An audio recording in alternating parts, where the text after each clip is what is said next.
Good evening good evening good evening. कैसे हो सब लोग? हाँ मेरे अर्जुनास, कैसी चल रही है पढ़ाई लिखाई? कैसी चल रही है जिंदगी? साइंस का मजा आ रहा है? हाँ, साइंस में सत्संग का मजा आ रहा है। काफी न्यूमेरिकल्स कर लिए थे तो यार अब थोड़े न्यूमेरिकल्स कम करने थे। तो इस हफ्ते में ऐसे आज से न्यूमेरिकल चालू हो जाएगा। आज से न्यूमेरिकल चालू हो जाएगा। आज से न्यूमेरिकल चालू हो जाएगा। और न्यूमेरिकल्स तुम्हें बहुत पसंद है ना?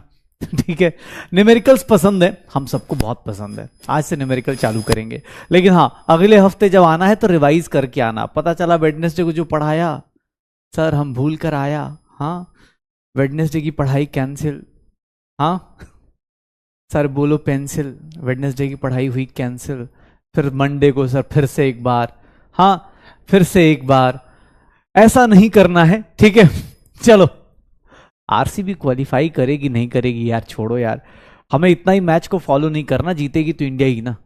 हाँ मेरे से बात करना जब इंडिया वर्ल्ड कप जीते तब। अभी यार ये सब तो चिंटू विंटू जीतते रहेंगे। आरसीबी अच्छा इसलिए सपोर्ट किया था क्योंकि आरसीबी ने काम अच्छा किया था, मतलब एक अनएक्सपेक्टेड रिजल्ट दिया था। जैसे होते ना अपने क्लास में बहुत सारे बच्चे होते हैं जो बैकलॉग लेके होते और वो पता चला पूरा बैकलॉग फिनिश करके अभी लाइव क्लास में आ जाते, तो वैसी वाली हालत है। ठीक है चलो चलो तो स्टार्ट करते।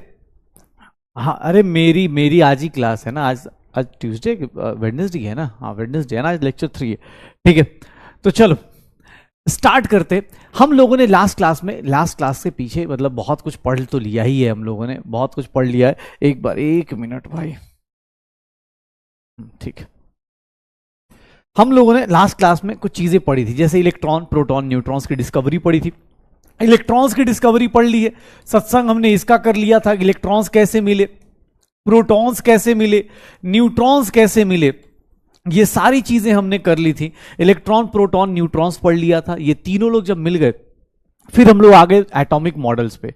एटॉमिक मॉडल्स पे बेटा 2.2 अभी आया है, कल शायद लॉन्च हुआ है और मुझे लगता है कि कल लॉन्च हुआ है, 2-4 दिन में अपने आप ही आ जाएगा आपके बैच में। उसकी क्लासेस शायद 27-28 से, तो जो लोग भी उसको फॉलो करना चाहते हैं वहां जाके फॉलो कर सकते हैं।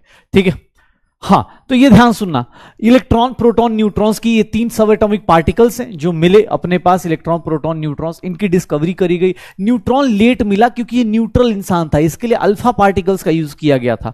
और इन तीनों को पढ़ने के बाद हमारे पास एटॉमिक मॉडल चालू हुए। एटॉमिक मॉडल में बात करेंगे तो एटॉमिक मॉडल्स में हम लोग के लाइफ में कौन आया? सबसे पहले थॉमसन आया।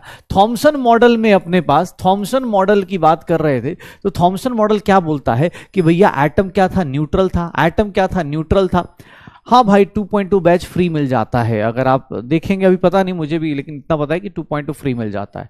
अभी वेट करो ना, बैच आने दो ना, तब मिल जाएगा। मिल जाता है शायद, एक बार मुझे भी पता नहीं, ऐसे 1.2 को 2.2 ऐसे मिल जाता है, बट मिल जाएगा। कल कोई हॉलीडे नहीं है, कल मेरी क्लास नहीं होगी। मेरी क्लास अब, अरे भूल जाते हो क्या शेड्यूल? अबे कैसे लोग हैं? हाँ टीचर बता रहा है कि मेरा शेड्यूल, अगली क्लास का शेड्यूल ये है। ठीक है चलो हाँ जो लोग, अरे भाई जिसको बहुत दिक्कत होती है उसके लिए है 2.0, बाकी जो पढ़ रहे चुपचाप पढ़ते रहो। ठीक है हाँ देखो अपने पास, तो मैं ये बोल रहा था एटॉमिक मॉडल में थॉमसन मॉडल पढ़ा। थॉमसन मॉडल में कहानी ये थी कि अच्छा हाँ, एक ना थॉमसन मॉडल के, एक ना कल के स्टेटमेंट में एक क्वेश्चन और थॉमसन मॉडल के बारे में एक स्टेटमेंट था, वो ना मैंने गलत तरीके से मिस इंटरप्रेट कर लिया। एक्चुअली थॉमसन मॉडल का एक सिंपल सा कहानी था कि मास जो होता है यूनिफॉर्मली डिस्ट्रीब्यूटेड होता है, वो गलत था। मास एक्चुअली एटम का ना, वो मैंने थोड़ा गलती से जल्दी जल्दी पढ़ लिया, मुझे लगा मास इक्वल डिस्ट्रीब्यूशन, मैं इक्वल के बारे में सोच रहा था, इक्वल डिस्ट्रीब्यूशन। एक्चुअली जो एटम का मास होता है वो कहाँ होता है? न्यूक्लियस में होता है। तो एटम का मास जो होता है यूनिफॉर्मली सब जगह इक्वली डिस्ट्रीब्यूटेड नहीं है, ऐसे ऐसे यूनिफॉर्मली डिस्ट्रीब्यूटेड नहीं है कि सर इतना इसका मास इधर मास है, कुछ इधर मास है, ऐसा नहीं है उसका। मैंने क्या पढ़ लिया था कि मुझे लगा था कि वो स्टेटमेंट थोड़ा सा डिमेरिट में डाल देना, जो हम लोगों ने कल लिखा था ना, एक स्टेटमेंट लिखा था, प्लीज अपने नोट्स में डिमेरिट में डाल दीजिएगा। ठीक है क्योंकि जो मास होता है मुझे ऐसा लगा था इक्वल की बात कर रहा था, तो मैं ऐसे काट करके समझा रहा था, बट एनसीईआरटी मैंने भी देखा वो यूनिफॉर्मली डिस्ट्रीब्यूटेड की बात कर रहा था। तो उस स्टेटमेंट को सही कर लीजिएगा, उस स्टेटमेंट को सही कर लीजिएगा। ठीक है दूसरी बात, थॉमसन ने कुछ बातें अच्छी बताई। क्या? रेडियस ऑफ एटम कितना होता है? रेडियस ऑफ एटम कितना होता है? 10⁻⁻10 मीटर। सर थॉमसन ने एक दो बातें और बताई। इलेक्ट्रिकली न्यूट्रल होता है Thomson, watermelon model, plum pudding model ऐसे करके होता है, तो वो देख लेना। उसके बाद थॉमसन बेचारा जैसे ही ये सब करके बैठा, थॉमसन को सिर्फ और सिर्फ किसके बारे में पता था? इलेक्ट्रॉन के बारे में पता था। सोच रहे हो, सिर्फ और सिर्फ इलेक्ट्रॉन पता था कि इलेक्ट्रॉन होता है, और उसी के हिसाब से उसने अपना एक एटॉमिक मॉडल दे दिया। ऑब्वियस है एटम स्टेबल नहीं हुआ, एटम बेकार हो गया, थॉमसन मॉडल को हमने छोड़ दिया। फिर हमारे पास कौन आए? हमारे पास रदरफोर्ड आने से पहले, रदरफोर्ड के आने से पहले, रदरफोर्ड एक्सपेरिमेंट आने से पहले, रदरफोर्ड मॉडल आने से पहले, ध्यान देखिएगा, रदरफोर्ड मॉडल आने से पहले हमारे बीच में बहुत सारे लोग आए। कौन कौन से आए? सर सबसे पहले एक्सरे आया, सबसे पहले एक्सरे आया। ये कब प्रोड्यूस होता है? ये कब प्रोड्यूस होता है? एक्सरे कब प्रोड्यूस होता है? ध्यान सुनना, एक्सरे कब प्रोड्यूस होता है? तो एक्सरे प्रोड्यूस होता है, ध्यान से देखिएगा, एक्सरे प्रोड्यूस होगा जब हमारा कैथोड रे किसी हेवी मेटल से टकराएगा। कैथोड रे किस पे टकराएगा? किसी हेवी मेटल पे टकराएगा, किसी हेवी मेटल से टकराएगा। हेवी मेटल मतलब कॉपर, प्लेटिनम, इस टाइप के। तो यहां से एक्सरे प्रोड्यूस होता है। किसने करा था? रोएंटजन ने करा था, और उसने एक्सरे देखा। हम लोगों को बोला कि भाई कुछ नहीं पता, चलो छोड़ो आगे चलते हैं। एक्सरे के बारे में बोला कि यार ये भाई नहीं पता चल रहा। एक्सरे के जस्ट बाद कौन आ गया? सर अल्फा रेज आ गए, अल्फा रेज आ गए। फिर कौन आया? बीटा रेज आए, और फिर कौन आया? गामा रेज आए। अल्फा, बीटा, गामा रेज, ये 3-4 रेज आ गई, तो भैया देख लीजिएगा रेडियो एक्टिविटी, बीच में रेडियो एक्टिविटी आ गई, पक्का। चलो इनमें से एक बात बताओ, इनमें से एक बात बताओ, कौन कौन सी रेज इलेक्ट्रोमैग्नेटिक रेडिएशंस हैं? कौन कौन सी रेज इलेक्ट्रोमैग्नेटिक रेडिएशंस हैं? कौन कौन सी रेज इलेक्ट्रोमैग्नेटिक रेडिएशन में काउंट होती हैं? जल्दी से जल्दी, अभी तक जितनी भी रेडिएशन पड़ी, इलेक्ट्रोमैग्नेटिक रेडिएशन किसको बोलेंगे? किसको किसको बोलेंगे electromagnetic radiation? Cathode ray, anode रे, अल्फा, बीटा, किसको बोलेंगे? किसको बोलेंगे? किसको बोलेंगे? सर क्या बोलेंगे? एक्सरे और किसको? गामा रेज को। एक्सरे और गामा रेज को, एक्सरे और गामा रेज को बोलेंगे, पक्का हो जाएगा, हो जाएगा। रदरफोर्ड मॉडल क्या था? तो रदरफोर्ड ने भाई साहब कौन सा करा? Alpha particle scattering experiment. Alpha particle scattering experiment करा, अल्फा पार्टिकल स्कैटरिंग एक्सपेरिमेंट करा। इन्होंने स्कैटरिंग देखा, और उसके हिसाब से इन्होंने क्या बोला? मैंने कुछ लास्ट में जाते जाते कल कुछ फिजिक्स भी पढ़ाई थी, कल कुछ फिजिक्स भी पढ़ाई थी, शायद उम्मीद करता हूं आज कुछ लोगों को याद हो, ठीक है, क्योंकि अभी ऑब्वियस इसका मॉडल बताने के लिए मुझे उस फिजिक्स की चीजें जरूरत पड़ेंगी। रदरफोर्ड के मॉडल में क्या था कि भैया मोस्ट ऑफ द स्पेस क्या है? Most of the space of atom क्या है? Most of the space of atom क्या है? एम्प्टी है। क्यों? क्योंकि सर अनडिफ्लेक्टेड पास कर रहे हैं। मोस्ट ऑफ द स्पेस क्या है? एम्प्टी है। फिर इन्होंने क्या बोला कि भैया न्यूक्लियस होता है एक बहुत छोटा सा चीज, न्यूक्लियस, इसका वॉल्यूम, रेडियस ऑफ न्यूक्लियस बहुत छोटा होता है। ये कितना होता है? 10⁻⁻15 मीटर्स होता है। न्यूक्लियस अपने पास बहुत छोटा, न्यूक्लियस अपने पास बहुत छोटा। इन्होंने बोला कि इलेक्ट्रॉन्स जो होते हैं, अब इसको पढ़ने के लिए, रदरफोर्ड मॉडल पढ़ने के लिए कल का थोड़ा बेसिक फिजिक्स एक बार फिर से याद दिला देता हूं। देखिएगा, अगर आर रेडियस का है, एम मास का बॉडी v वेलोसिटी से मूव कर रहा है सर्कुलर मोशन में, तो मुझे बता सकते हो मोमेंटम कितना होता है? इसका मोमेंटम कोई पूछेगा तो कितना होगा? एंगुलर मोमेंटम कोई पूछेगा तो कितना होगा? दोनों सेम होंगे या अलग अलग होंगे? प्लीज बेटा थोड़ा फिजिक्स जल्दी जल्दी याद करो। इसको क्या बोलते हैं? mv, इसको क्या बोलते हैं? mvr, इसको p से डिनोट करते हैं, इसको l से डिनोट करते हैं।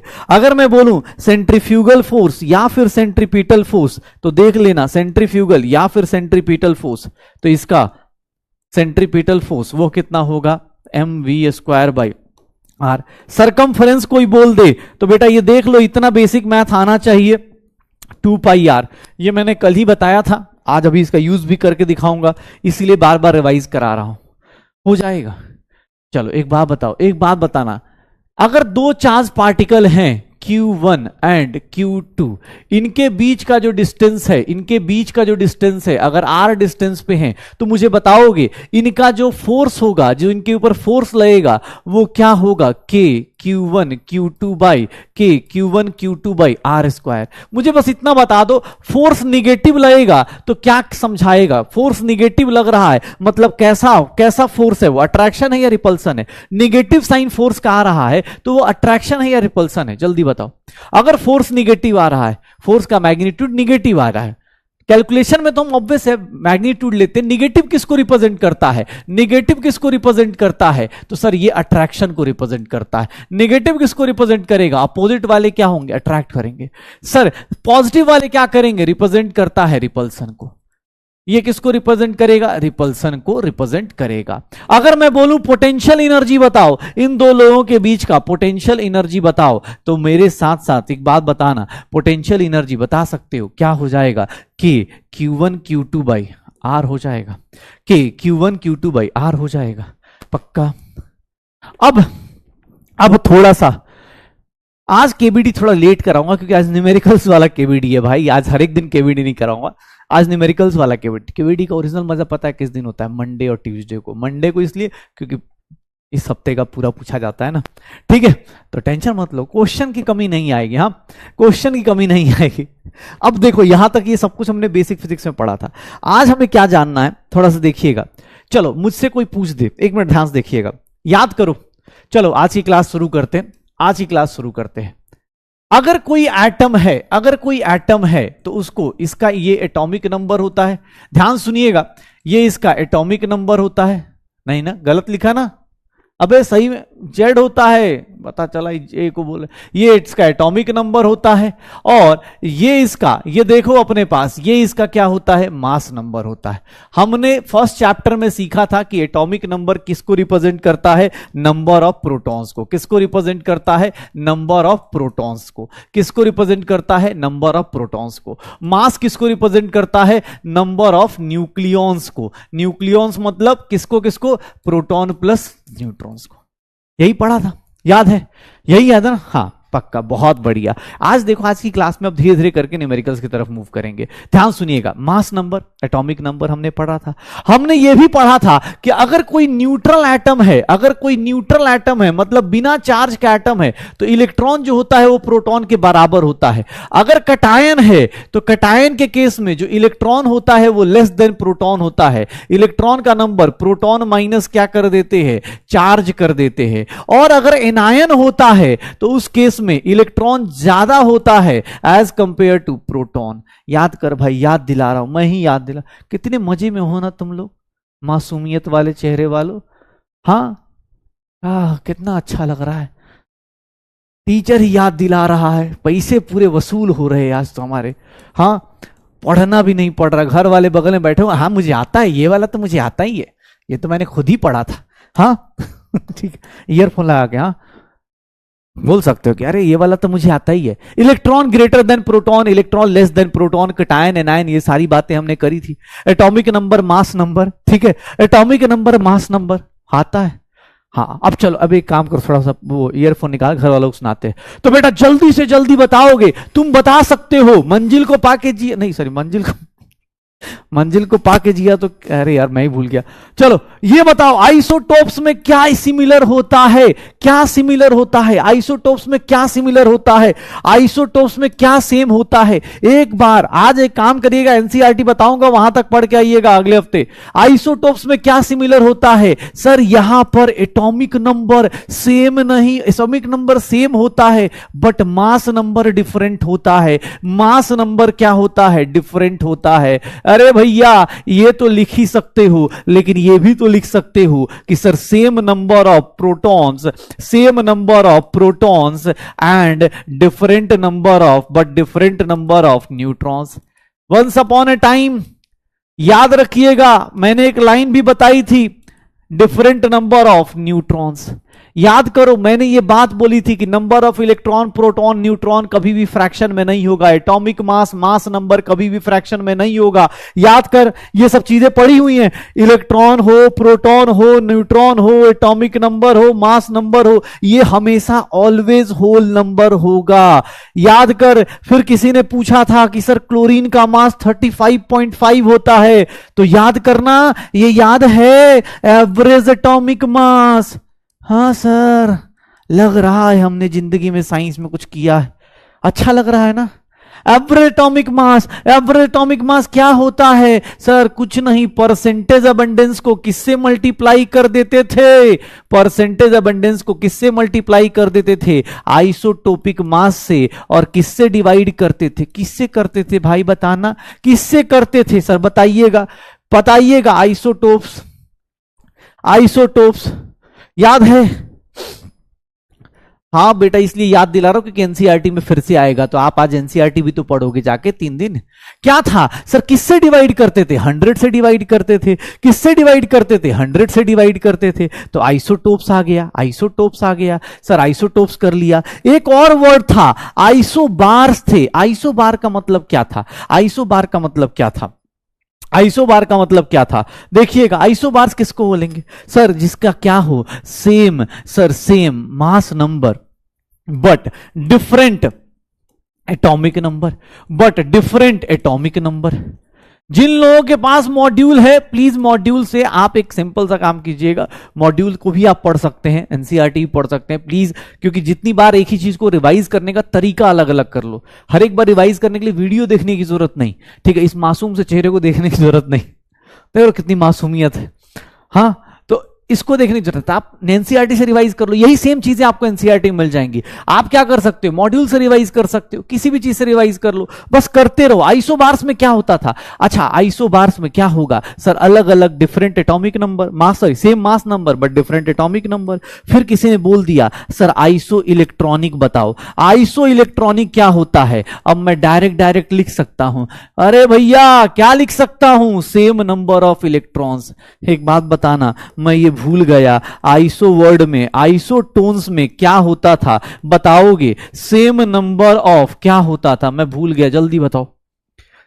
सेम नंबर ऑफ क्या होगा? ठीक है, सेम नंबर ऑफ क्या होगा? जल्दी जल्दी जल्दी जल्दी। अरे प्रोटॉन इलेक्ट्रॉन क्या सेम होता है? आइसोटोन्स में क्या सेम होता है? न्यूट्रॉन सेम होता है, न्यूट्रॉन सेम होता है। तो ये अपने पास isotopes, isobars, isoelectronic, isotones, ये सब कुछ हम लोग क्या करते हैं? ये आइसो कर रहे थे, याद है? हाँ याद है पक्का? हाँ चलो, आज देख के लगता है ना साउथ इंडियन मूवी वाला विलेन तो बन ही सकता हूं मैं, उधर का हीरो ही बन सकता हूं यार। पेट इतना तो है ही, हल्का फुल्का तो है ही। उधर का मूवी देखने के बाद मुझे लगता है कि मैं बन सकता हूं। हाँ चलो, हंसता हुआ नूरानी चेहरा, और कितना स्मार्ट आदमी, ठीक है? चलो, अब ये पढ़ा, उसके बाद हम लोगों ने क्या करा? ये देखना, आइसोस्टर्स की बात कर रहा हूं। आइसोस्टर्स क्या होते? आइसोस्टर्स क्या होते? जिसमें क्या हो जाए? सेम नंबर ऑफ, ध्यान सुनना, सेम नंबर ऑफ इलेक्ट्रॉन भी हो और प्लस क्या हो जाए? बट एंड साथ में क्या हो जाए? सेम नंबर ऑफ एटम्स हो जाए। मतलब same number of atoms, atomicity भी सेम हो, एटॉमिसिटी भी सेम हो, इलेक्ट्रॉन भी सेम हो, एटॉमिसिटी भी सेम हो, इलेक्ट्रॉन भी सेम हो। पक्का? आइसोस्टर्स किसको बोलते थे? जहां इलेक्ट्रॉन भी सेम हो, एटॉमिसिटी भी सेम हो। देखना बम फटने वाला है, सुनो सुनो, बम फटने वाला है। क्या सर? एक हमने पढ़ा था आइसोडायाफर्स। आइसोडायाफर्स में क्या बोलते? ध्यान सुनना, आइसोडायाफर्स को क्या बोलते भाई? देख यार, जहां पर सिंपल सा सेम डिफरेंस बिटवीन दो लोगों के बीच में, सेम डिफरेंस हो, किसके बीच में? Same difference of proton and neutrons, protons and neutrons, proton and neutrons के बीच का सेम डिफरेंस हो। मतलब तुझसे कोई बोल दे भाई P-N या N-P, जो लेना है सेम करके देख ले, सेम प्रोटॉन डिफरेंस या न्यूट्रॉन का डिफरेंस। आइसोडायाफर्स, आइसोडायाफर्स क्या होता है? न्यूट्रॉन माइनस प्रोटॉन का डिफरेंस या प्रोटॉन माइनस न्यूट्रॉन का डिफरेंस क्या रहना चाहिए? सेम रहना चाहिए। पक्का हो जाएगा सर? याद है ये सब कहानी? ये देख लो, आज इसीलिए मैंने वो नहीं कराया केबीडी, क्योंकि मुझे पुरानी कहानी याद दिलानी थी। जो लोग मूल कॉन्सेप्ट से जुड़े हुए हैं, जो हमारे पुराने लोग हैं, अरे मॉड लगाया है यार, कौन है ये? मॉड इसीलिए लगाया है ना, किसी में प्रोटॉन ज्यादा होगा, किसी में न्यूट्रॉन ज्यादा होगा। मालिक कैसे इंसान हो यार? हाँ, किसी में P-N N-P, भाई मॉड लगा दी। मॉड मतलब समझ रहे हो? ऐसे इसके बाहर जो निकलेगा वो पॉजिटिव निकलेगा। अबे कभी प्रोटॉन ज्यादा होगा, कभी न्यूट्रॉन ज्यादा होगा, बस तू याद रखियो भाई, ठीक है? तू हटा, ये ले हटा दिया, ये याद रखियो, सेम डिफरेंस ऑफ प्रोटॉन और न्यूट्रॉन, ठीक है? हाँ चल, तो आइसोडायफर्स बोला मैंने, आइसोस्टर्स बोला, आइसोडायफर्स बोला, ये सारी कहानी हो गई। अब हम लोग यहां तक पढ़ चुके, तो भाई आज मैंने इसको क्यों याद दिलाया, क्योंकि ना सुनना भाई, अब बहुत खतरनाक चीज पढ़ा रहा, बहुत हार्ड चीज पढ़ा रहा हूं, थोड़ा ध्यान से पकड़ना, ध्यान से सुनना।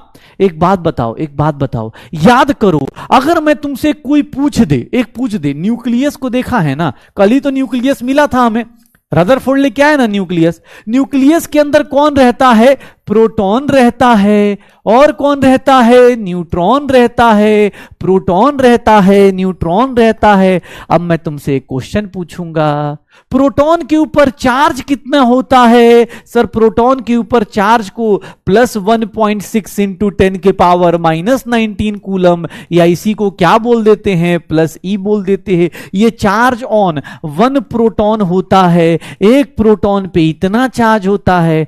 अब मैं कुछ पूछूं, बता दोगे, सोच लोगे, साथ साथ देख लो, पहले ही बता रहा हूं हार्ड हो जाएगा, पहले बोल लो, रोक लो मुझे, मैं छोड़ सकता हूं, मुझे रोक सकते हो तुम लोग, पक्का। ये देखो, अब यहां से लिख सकते हो, ये देखना, अब यहां से लिख लो, ये तो पुरानी चीजें थी, ये तो बस रिवाइज कराने के लिए थी, अब यहां से लिखना। ये देखो, अगर मैं तुमसे पूछ दूं चार्ज ऑन न्यूक्लियस, पूछ दूं कि न्यूक्लियस पे कितना चार्ज होगा, तो क्या लगता है चार्ज ऑन न्यूक्लियस किसके कारण होगा, न्यूक्लियस पे चार्ज किसके कारण होगा, क्या लगता है, sir charge due to proton सही लिख रहा हूं क्या, मैं चार्ज ड्यू टू प्रोटॉन सही लिख रहा हूं, प्रोटॉन्स पे, एक प्रोटॉन पे कितना चार्ज, इतना, और इसको किससे मल्टीप्लाई कर दूं, नंबर ऑफ प्रोटॉन से। तो देखिएगा एक बहुत तगड़ी चीज, देखिएगा सर, चार्ज ऑन न्यूक्लियस पे जो चार्ज आता है वो ऐसे आता है, निकाल लोगे क्या, +Z इंटू ई निकाल सकते हो। ये बेटा यहां से आज की क्लास यहां से चालू होगा, ऐसे तो मतलब ये पीछे वाला सब लिखा हुआ है यार, अच्छे से लिखा था हम लोगों ने, प्रोटॉन्स के कारण। ये देख लो, न्यूक्लियस पे जो चार्ज आएगा इलेक्ट्रॉन के कारण, इलेक्ट्रॉन कहां से आया, अरे गद्दारी कर बे, इलेक्ट्रॉन आएगा ऐसे, इलेक्ट्रॉन कैसे नहीं आ रहा, इलेक्ट्रॉन भाई न्यूक्लियस के ऊपर रहता, क्या बात कर रहे हो यार, दिल से बुरा लगता है भाई, ऐसी बात करो कि इलेक्ट्रॉन, अक्सर इलेक्ट्रॉन काउंट नहीं किए, ठीक है, न्यूक्लियस है भाई इलेक्ट्रॉन, न्यूक्लियस की इतनी औकात ना है भाई, ऐसे करेगा। मैं मुड़ के देखा पीछे तो जो इलेक्ट्रॉन कहां से, इलेक्ट्रॉन छोड़ा नहीं है, इलेक्ट्रॉन छूटा थोड़ी नहीं, इलेक्ट्रॉन बाहर रहता है, न्यूक्लियस का चार्ज निकाला, प्रोटॉन प्लस न्यूट्रॉन, पक्का। ये देख लो, अगर कोई पूछेगा तो भैया एक बात बताना, सर प्रोटॉन का चार्ज कितना होगा, +Z इंटू ई होगा, हो जाएगा, हाँ पक्का। तो रदरफोर्ड के अंदर ही चल रहे हैं, क्योंकि रदरफोर्ड ने ही न्यूक्लियस की बात करी थी, तो रदरफोर्ड ने बोला कि न्यूक्लियस के ऊपर जो चार्ज होता है, जो पॉजिटिव चार्ज होता है, याद है कल पढ़ा था कि पॉजिटिव चार्ज होता है, वॉल्यूम ऑफ न्यूक्लियस बहुत छोटा होता है। तो अगर कोई तुमसे पूछ दे, हाँ कोई तुमसे पूछ दे तो +Z into E, number of protons को क्या बोलोगे, Z और इंटू ई, +E मतलब, अरे यार तुम भी यार, E का मतलब वही लिखवाया था, अभी ये रहा E, ये रहा +E, ये हो गया, हो जाएगा, हाँ हो जाएगा, जल्दी हो जाएगा, पक्का। अब सुनना भाई, अब फिर से सत्संग चालू करते हैं, तो लीजिए एक बार, हाँ अपने अपने लोगों का नाम और शुरू करते हैं। कल तक हमने क्या पढ़ा था, रदरफोर्ड भाई साहब ने बोला कि अल्फा पार्टिकल्स आते हैं और पतली सी गोल्ड फॉइल पे टकराते हैं, उसको देख के उनके मन में कुछ बातें आई, उन्होंने अपनी बातें तुमसे साझा की। उन्होंने बोला कि भाई साहब जो ये इलेक्ट्रॉन, सॉरी जो ये अल्फा पार्टिकल्स बिना किसी डेविएशन के पास कर जा रहे हैं, जो ये अल्फा पार्टिकल्स के बॉल बिना डेविएशन के पास कर जा रहे हैं, इसका मतलब कि बैट्समैन खेलने के मूड में नहीं है, खाली पड़ा है, एटम खेल नहीं रहा, थोड़ा थोड़ा कभी कभी खेल रहा है। जैसे मान लो तुम्हारे साथ होता है, या हमारे स्पैमर के साथ होता है, उसको हर एक बार समझाना पड़ता है, क्योंकि मोस्ट ऑफ द दिमाग जो है उसका एम्प्टी है। वो ये कहना चाहते थे, देखो मैं नहीं कह रहा, रदरफोर्ड कह रहे, पहली बात बता रहा हूं, मैंने कुछ नहीं बोला, स्पैमर भाई बुरा मत मानना, तुम खराब रिव्यू मत देना मेरा, मैं अच्छा आदमी हूं, ठीक है। तो सुनना रदरफोर्ड ने बोला कि most of the atom part empty है, ठीक है। लोगों ने बोला बहुत बढ़िया, लोगों ने बोला कि और क्या बताइए, तो उन्होंने बोला कि सर सुनिए ना, आपको पता है थोड़ा सा जो पार्ट है ना वो डेविएट कर रहा है, तो स्पैमर का दिमाग कभी कभी चलता है, जैसे वो हर एक दिन आता है तो सोचता है कि आज से फ्रेश स्टार्ट, तो वो क्या हो जाता है कि भाई वो क्या करेगा, थोड़ा सा डेविएट, उसको लगता है हाँ यार ये कुछ तो कहीं तो पढ़ा था, आईसो का मतलब, सही बात बोले, हाँ सही बात बोले, ठीक है। फिर यहां बोलेगा अरे नहीं समझ में आया, ये कैसे हुआ, जेड कहां से आया, ये 2 नहीं है भाई, कोई अबे टू नहीं है, जेड है।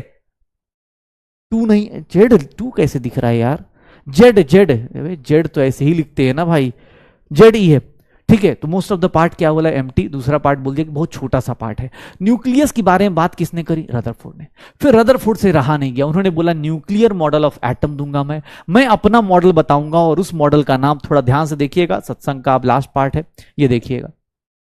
रदरफोर्ड के अपनी जो कहानियां थी, रदरफोर्ड के जो अपनी कहानियां थी वो सुनिएगा। रदरफोर्ड मॉडल ऑफ एटम को ही हम लोग क्या बोलते हैं? प्लैनेटरी मॉडल बोलते हैं, या फिर सोलर मॉडल ऑफ एटम बोलते हैं। सुनिएगा क्या कहता है ये मॉडल। इसका लास्ट सबसे इंपॉर्टेंट पॉइंट जो है वो मैं आपको बताऊंगा। इन्होंने देखो क्या बोल दिया कि सर जो पॉजिटिव चार्ज होता है, अब जो पॉजिटिव चार्ज होता है और जो मास ऑफ एटम होता है वो डेंसली कंसंट्रेटेड होता है। यही बात मतलब एक्चुअली जब मैं पीपीटी बना रहा था मुझे याद आया कि अच्छा मैंने उल्टा कर दिया वहां पे कल, तो उसको सही कर लीजिएगा, वो डिमेरिट में काउंट कर दीजिएगा। उन्होंने बोला कि जो मास ऑफ एटम होता है वो न्यूक्लियस में कंसंट्रेटेड होता है। जो थॉमसन ने बोला था ना यूनिफॉर्मली डिस्ट्रीब्यूटेड, वो डिमेरिट हो गया था उसका। तो ये क्या हो जाता है? Small portion of the atom, उसको नाम क्या दे दिया? न्यूक्लियस। न्यूक्लियस में क्या बोला? ध्यान सुनना, न्यूक्लियस में क्या बोला कि जो इलेक्ट्रॉन होते हैं, मतलब पॉजिटिव चार्ज और most of the part atom का कहां है? न्यूक्लियस में। सर न्यूक्लियस को किसने सराउंड कर रखा है? इलेक्ट्रॉन ने। और इलेक्ट्रॉन क्या करते हैं? इलेक्ट्रॉन घूमते घूमते घूमते घूमते रहते। अरे सत्संग चल रहा है भाई, ये नोट नहीं करना, अब नोट नहीं करना, नोट थोड़ी ना करोगे बैठ के, 4 लाइन लिखनी है, इसमें क्या ही नोट करोगे? लिखना हो तो फास्ट फास्ट लिखो। न्यूक्लियस के अराउंड क्या होते हैं? इलेक्ट्रॉन्स होते हैं। इलेक्ट्रॉन्स क्या करते हैं? उसके अराउंड घूमते रहते हैं, और उसी घूमने वाली जगह को हम लोग क्या बोलते हैं? In a very high speed in a circular path called orbits. यहां से कॉन्सेप्ट आया किसका? ऑर्बिट का। रदरफोर्ड की कहानी सुनना, उसने न्यूक्लियस की बात करी, ऑर्बिट की बात करी। उसने बोला यार अर्थ की तरह जैसे सोलर सन फिक्स्ड है और उसके अराउंड अर्थ ऐसे ऐसे घूमता रहता है, वैसे ही ऑर्बिट उसके अराउंड न्यूक्लियस फिक्स है, उसके अराउंड इलेक्ट्रॉन क्या होता है? घूमता रहता है। इसीलिए इसको प्लैनेटरी मॉडल या सोलर मॉडल भी बोल देते हैं। ये देखिएगा, ये बात तो पहले से ही बात हो चुकी है कि number of electron number of proton के बराबर होगा। एटम क्या होता है? न्यूट्रल। और ये न्यूट्रलिटी की बात थॉमसन भी कर गया, न्यूट्रलिटी की बात थॉमसन भी कर गया, न्यूट्रलिटी की बात थॉमसन भी कर गया। और सबसे इंपॉर्टेंट और सबसे लास्ट वन, सबसे खतरनाक चीज देखिएगा, देखो हमारा स्पैमर पहुंचा रदरफोर्ड के पास। रदरफोर्ड से पूछा, ए भाई तुम बोल रहे हो न्यूक्लियस पे पॉजिटिव चार्ज होता है, तुम बोल रहे हो इलेक्ट्रॉन ऐसे ऐसे ऐसे से घूम रहा है, तो भैया खींच काहे नहीं रहा उसको खींच क्यों नहीं ले रहा? पॉजिटिव निगेटिव को अट्रैक्ट कर लेगा। लोगों ने सुना, अरे इसको लिखना है थोड़ा फास्ट लिख ले यार, 4 ही लाइन लिखनी है। ऐसे भी अब सत्संग खत्म हो रहा है बेटा, अब तो न्यूमेरिकल्स आ रहे हैं, तो लिखने का काम अब ऐसे भी सब लोगों की स्कूल में गर्मियों की छुट्टियां चालू हो गई हैं।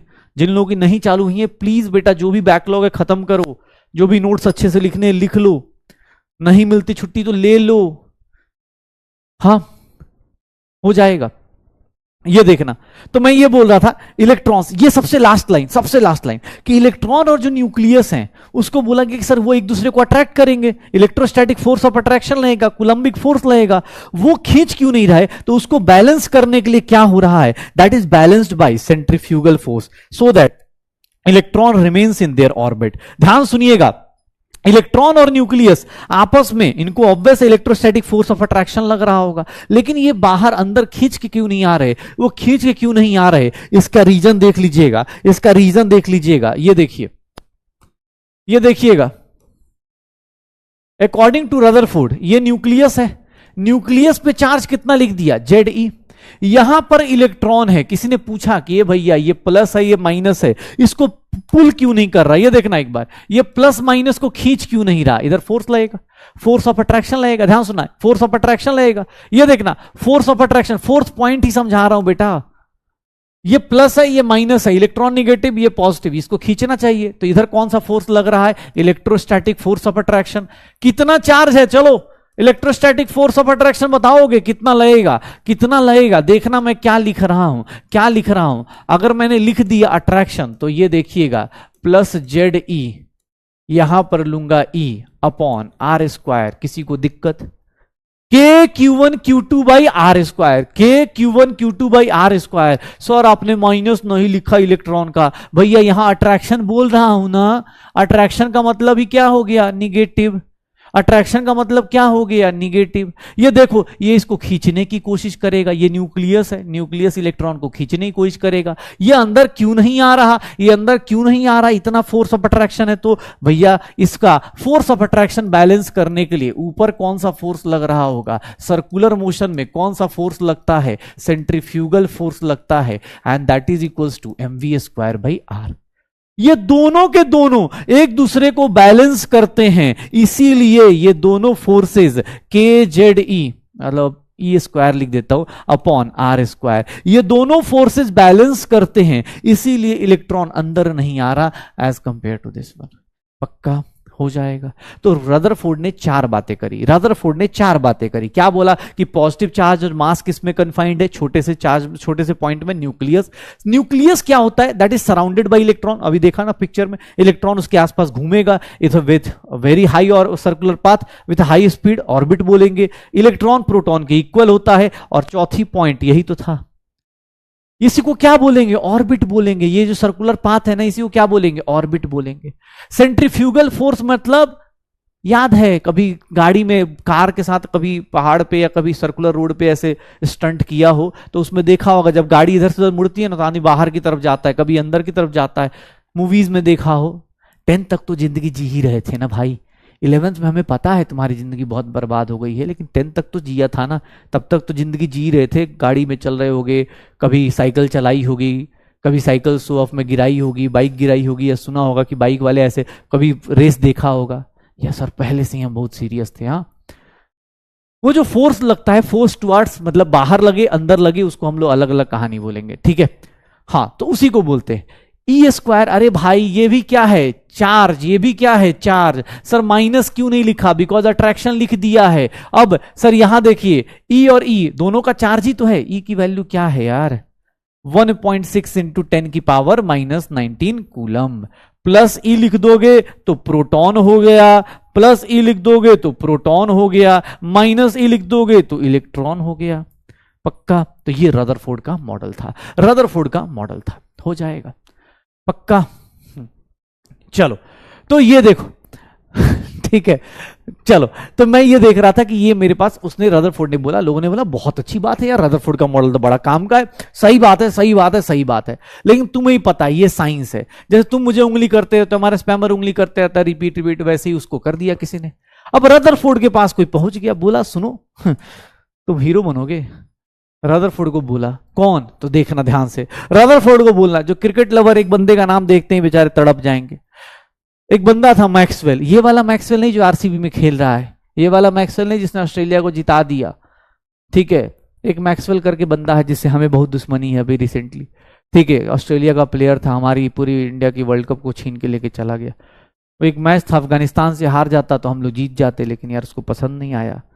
गलत बात यह है कि वो इंडिया के, मतलब इंडिया से ही उसको प्यार है, क्या ही बोलोगे, छोड़ो कोई बात नहीं। ये पुराना मैक्सवेल था, ये पुराना मैक्सवेल था। मैक्सवेल ये आदमी बात तुम्हारी जिंदगी में अभी आया है, मैंने अभी इंट्रोड्यूस किया तुम्हारे साथ, लेकिन जान जाना क्लास 12th में जब फिजिक्स पढ़ोगे ना, ये दोबारा मिलेगा, ये फिर से मिलेगा तुम्हें, और फिर से तुम्हारे पर हंसते हुए जाएगा, ठीक है। बोलेगा देखो भाई साहब मैं फिर से आया।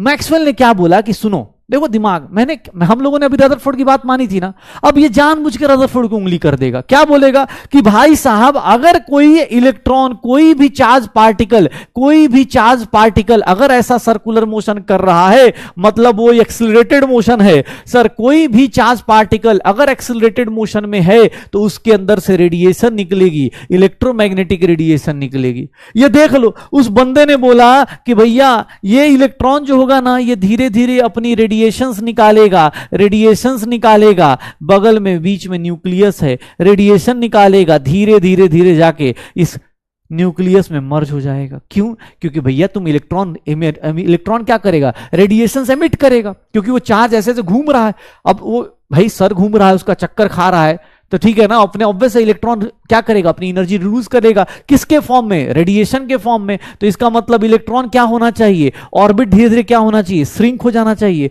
और बोला देखो कितना बदमाश आदमी, तो टाइम भी कैलकुलेट करके बता दिया रदरफोर्ड को। बोल रहा भाई साहब आपके हिसाब से तो एटम इतने ही देर में खत्म हो जाएगा, 10⁻⁻8 सेकंड में, 10⁻⁻8 सेकंड में वो क्या हो जाएगा, फिनिश हो जाएगा। मैक्सवेल ने उंगली कर दी, रदरफोर्ड बोला छोड़ो, क्या रखा है दुनिया में। रदरफोर्ड ने बोला देखो, अब मैक्सवेल की बात सही थी, उसने बोला यार आप कैसी बात कर रहे हो, इलेक्ट्रॉन तुम सोचो ना, तुम किसी के आसपास ऐसे ऐसे घूमते रहो, ठीक है, अब आसपास मतलब कुछ और इमेजिन मत करना, मतलब ठीक है किसी घर के आसपास घूमते रहो और तुम्हें कोई मतलब धीरे धीरे तुम्हारी एनर्जी क्या हो जाएगी, डाउन हो जाएगी, तुम क्या करोगे, छोड़ दे यार, चलते हैं यार, कोई ऑप्शन तो बच नहीं रहा।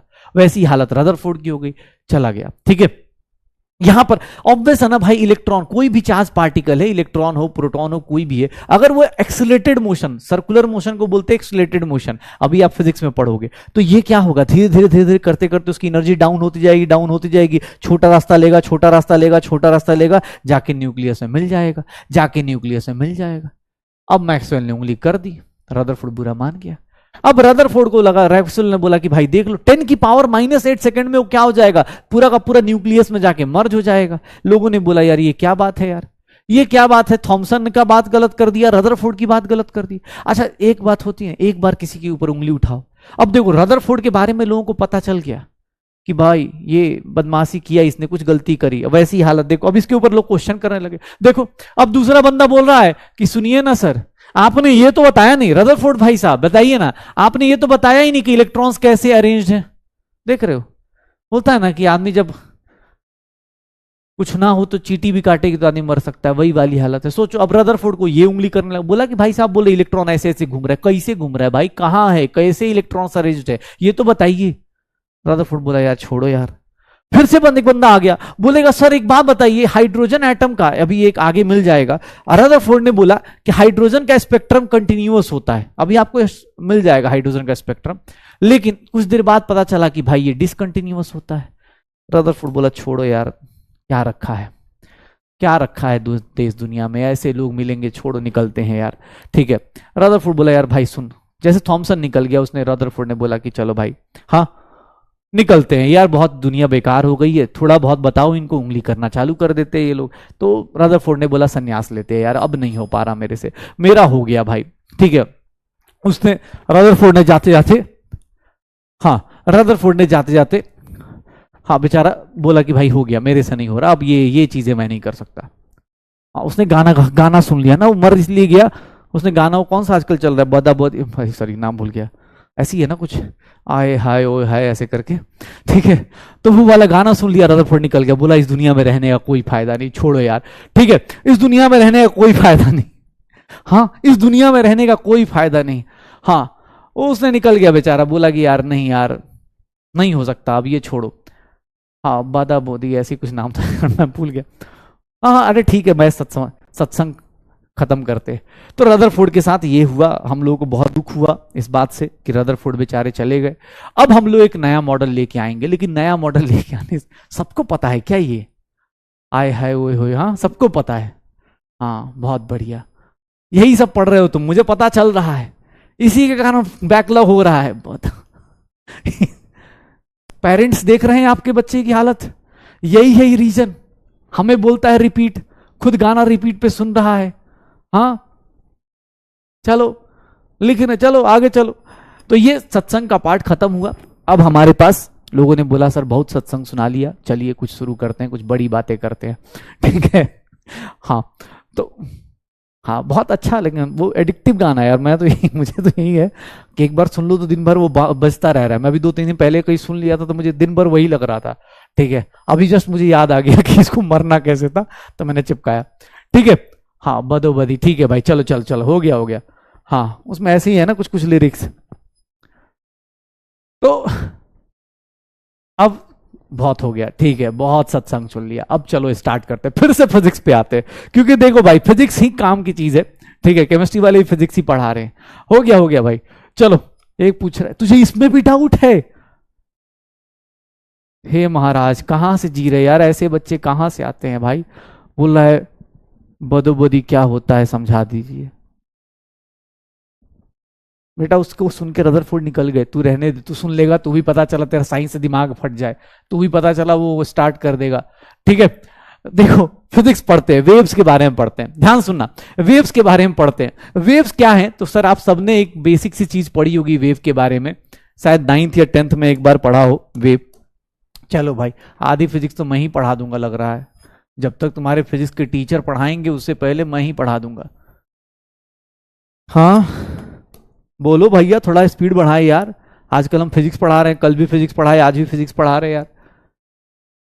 देखो क्या होता है, ये देखो अपने पास क्या बोला गया, ये देखो वेव है। अब वेव में ये देखना, इसको क्या बोलते हैं हम लोग, इसको ये जो हाइट है इसको हम लोग बोलते हैं एम्पलीट्यूड। ये क्या कहलाता है, एम्पलीट्यूड कहलाता है। ये क्या कहलाता है, एम्पलीट्यूड कहलाता है। जो मैक्सिमम हाइट होती है, अब ऑब्वियस है भाई मैं बना रहा हूं हाथ से तो एम्पलीट्यूड, ये एम्पलीट्यूड होगा। ये क्या होगा, एम्पलीट्यूड होगा। ये क्या होगा, एम्पलीट्यूड होगा। ये क्या होता है, एम्पलीट्यूड होता है। जो अपर लोअर का पॉइंट होता है, जो अपर लोअर पॉइंट होते हैं यहां पर, ये जो पॉइंट है ये क्या कहलाता है, क्रेस्ट कहलाता है। और ये जो पॉइंट होता है ये क्या कहलाता है, ट्रफ कहलाता है। ट्रफ कहलाता है। ये क्रेस्ट कहलाएगा, ये क्रेस्ट कहलाएगा, और ये क्या कहलाएगा, ट्रफ कहलाएगा। ठीक है, ये ट्रफ कहलाएगा, क्रेस्ट और ट्रफ कहलाएगा। ध्यान सुनना, एम्पलीट्यूड, क्रेस्ट, ट्रफ, ये सब बातें हो गई। फिर मुझसे बोला गया सर सुनिएगा, इस क्रेस्ट से लेकर, इस क्रेस्ट से लेकर यहां तक जाते हैं तो उसको क्या बोलते हैं, वेवलेंथ बोलते हैं। ध्यान से देखना, अगर मैं बोलूं वेवलेंथ, तो वेवलेंथ को, वेवलेंथ मतलब क्या होता है सर, इसको रिप्रेजेंट करते हैं लैम्डा से रिप्रेजेंट करते हैं। वेवलेंथ को किससे रिप्रेजेंट करते हैं, लैम्डा से रिप्रेजेंट किया जाता है। वेवलेंथ को किससे रिप्रेजेंट किया जाता है, लैम्डा से रिप्रेजेंट किया जाता है। ध्यान सुनना, वेवलेंथ को किससे रिप्रेजेंट करते हैं, लैम्डा से रिप्रेजेंट करते हैं। किसी भी क्रस्ट या किसी भी दो ट्रफ के बीच का जो डिस्टेंस होता है, किसी भी क्रस्ट या किसी भी दो ट्रफ के बीच का जो डिफरेंस होता है उसी को वेवलेंथ बोलते हैं। इसका यूनिट क्या होता है, इस चैप्टर में आपको बार बार मिलेगा। यूनिट नैनोमीटर, एंगस्ट्रॉम मिल सकता है, याद है ये नैनोमीटर लिख तो दिया मैंने, पूछ तो लूं। 1 नैनोमीटर मतलब क्या होता है, याद आ रहा है, 10 की पावर -9 मीटर। इसका यूनिट जो होगा लेंथ का यूनिट के बराबर होगा 10 की पावर -10 मीटर या फिर 10 की power -8 centimetre. Once upon a time mole concept कुछ याद हो, ऐसा पढ़ा था हम लोगों ने। लेंथ का यूनिट क्या होता है, लैम्डा बोलते हैं। ठीक है, लेंथ का यूनिट क्या होता है, लैम्डा। वेवलेंथ का यूनिट, सॉरी वेवलेंथ का यूनिट लेंथ का यूनिट हो जाएगा। फिर मुझसे बोला गया, ध्यान से देखना, कुछ कुछ छोटी छोटी चीजें हैं।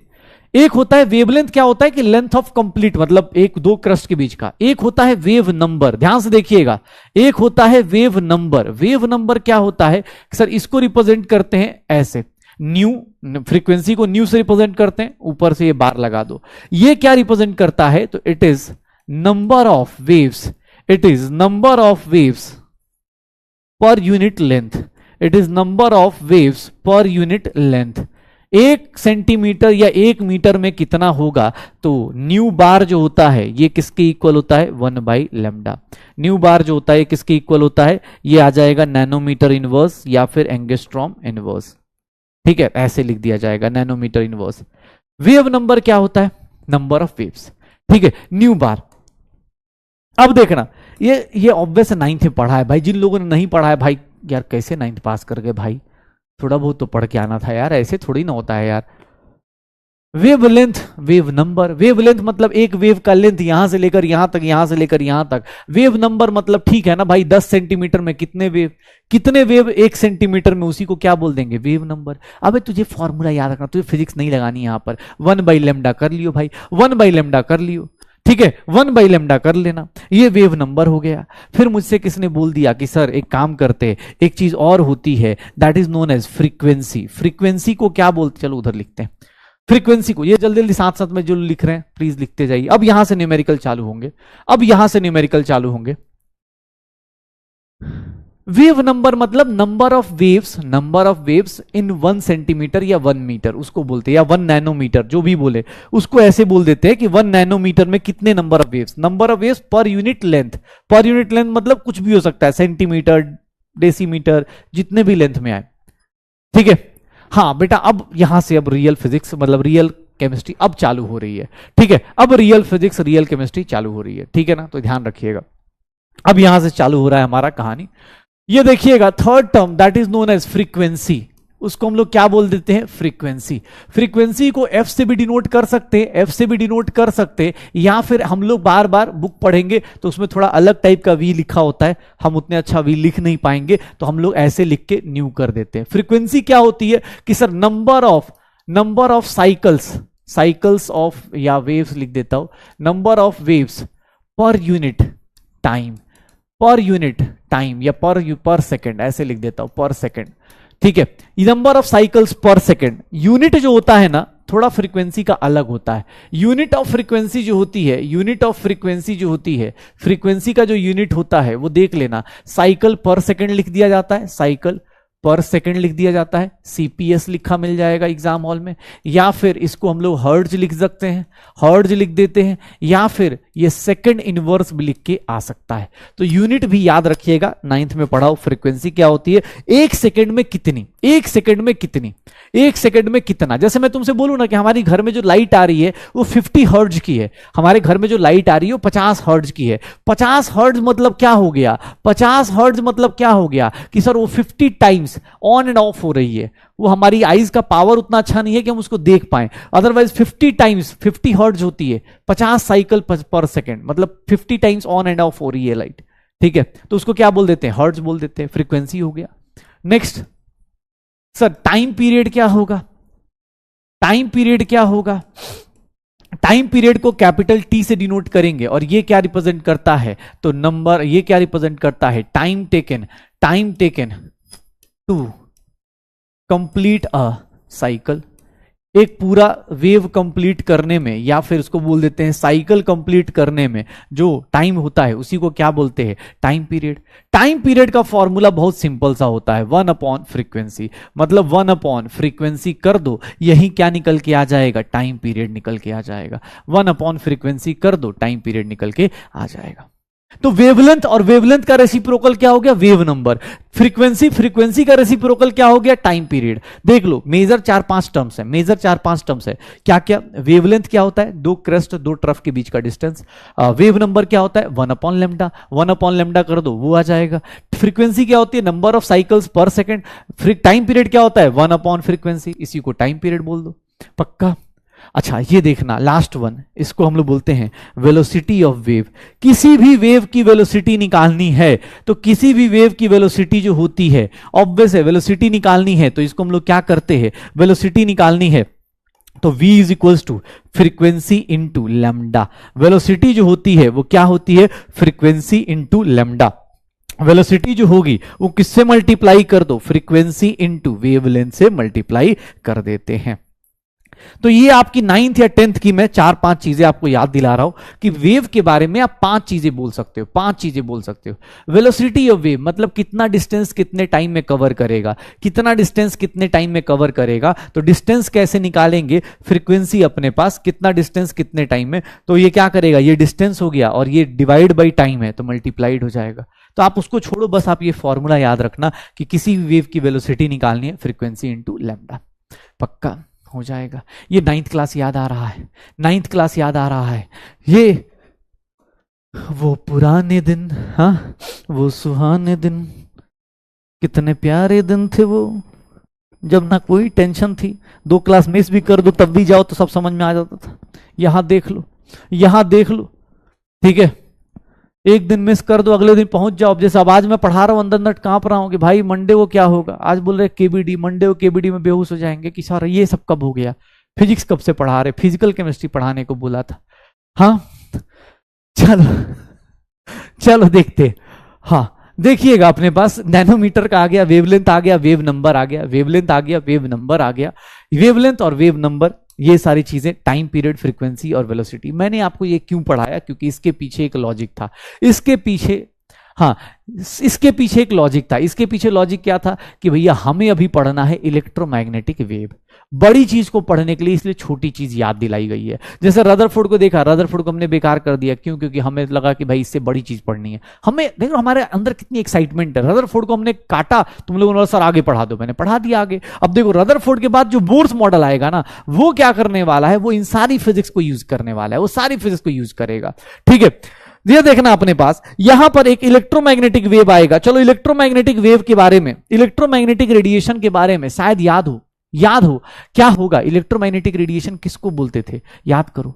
एक ऐसी रेडिएशन जो इलेक्ट्रिक और मैग्नेटिक फील्ड के परपेंडिकुलर चल रही है, मतलब उसको कोई फर्क ना पड़ रहा हो। एक होता है ना आदमी, जैसे हमारा वो पढ़ने वाला बच्चा होता है, उसको कोई फर्क नहीं पड़ता सोसाइटी किधर जा रही है, कहां जा रही है, उसको कौन इंस्टाग्राम पे कौन हैंडल दे रहा है, कौन सा यहाँ पे क्लास में देख रहे हो, बगल में देख रहे हो, दे रहा था अभी बेचारा कोई कि मेरा इंस्टा आईडी है। देखो ये वेव है, इसको कोई फर्क नहीं पड़ रहा है, ये अपने आप जा रही है, अपने आप जा रहा है। इधर क्या है, इलेक्ट्रिक फील्ड है, इधर क्या चल रहा है, इलेक्ट्रिक फील्ड चल रहा है, कोई डेविएशन नहीं। इधर क्या चल रहा है, मैग्नेटिक फील्ड चल रहा है, कोई डेविएशन नहीं। अभी मैं कल मैं किसी बच्चे से बात कर रहा था, ठीक है, इंस्टा पे, उसने 5 लोगों को सिर्फ फॉलो कर रखा है, 5 लोग। मैंने कहा, मतलब मैंने ऐसे पूछा, मैंने कहा 11th में डेविएशन नहीं आ रही, तुम इंस्टा पे मुझे मैसेज कर रहे हो, ये वो टाइम वेस्ट नहीं होता? उसने बोला सर 5 ही लोगों को मैसेज, मतलब 5 ही लोगों को फॉलो कर रखा है, मतलब वही 4-5 जो भी टीचर्स थे, बस उन्हीं को फॉलो कर रखा है, इसके अलावा मैंने सोचा बाद में देखेंगे, ठीक है। हाँ, और नाम भी रखा था सीजू का। पहले तो मुझे लगा भाई कैरेक्टर कहीं जिंदा तो नहीं हो गया, ठीक है, फिर मैं वेट कर रहा था कि हमारा डोरेमोन भी आएगा, ठीक है।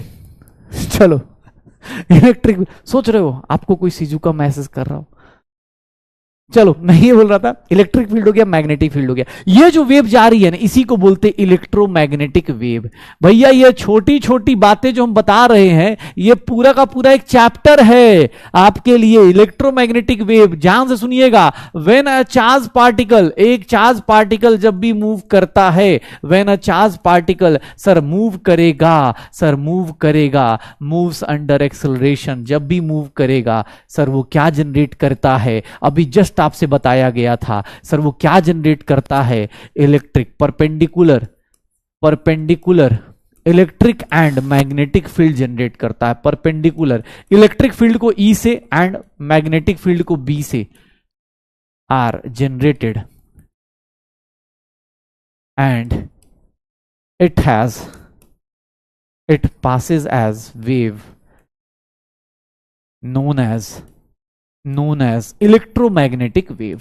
इसको हम लोग क्या बोल देते हैं, इलेक्ट्रोमैग्नेटिक वेव बोल देते हैं, इलेक्ट्रोमैग्नेटिक वेव बोल देते हैं। इसी को हम लोग क्या बोल देते हैं, इलेक्ट्रोमैग्नेटिक वेव बोलते हैं। ध्यान सुनना, इलेक्ट्रोमैग्नेटिक वेव बोल दिया जाता है। इलेक्ट्रोमैग्नेटिक वेव किसको बोलते हैं, कि जब भी कोई चार्ज पार्टिकल मूव कर रहा है, मान लो चार्ज पार्टिकल इधर जा रहा है, चार्ज पार्टिकल इधर जा रहा है, चार्ज पार्टिकल इधर जा रहा है, तो उसके परपेंडिकुलर इलेक्ट्रिक फील्ड, उसके परपेंडिकुलर मैग्नेटिक फील्ड जनरेट होगा, और उसके बीच में इलेक्ट्रॉन जो मूव करेगा वैसे ऐसे मूव कर रहा होगा। इसी को क्या बोल देते हैं, इलेक्ट्रोमैग्नेटिक वेव्स। इसी को शॉर्टकट में हम लोग क्या लिखेंगे, ईएम वेव्स लिखेंगे। इसी को शॉर्टकट में क्या लिखेंगे, ईएम वेव्स लिखेंगे, ईएम वेव्स लिखेंगे, पक्का होगा, ईएम वेव्स लिखेंगे, इलेक्ट्रोमैग्नेटिक वेव्स लिखेंगे। ये पूरा का पूरा एक फिजिक्स में एक चैप्टर है।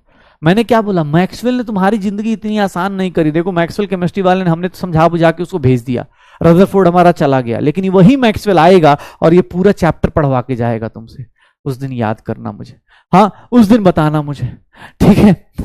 ये देखना सर, जब भी कोई चार्ज पार्टिकल अगर मूव करता है तो अल्टरनेट क्या जनरेट होता है, alternate perpendicular electric and magnetic field generate होगा, और वो एक वेव की तरह पास करता है।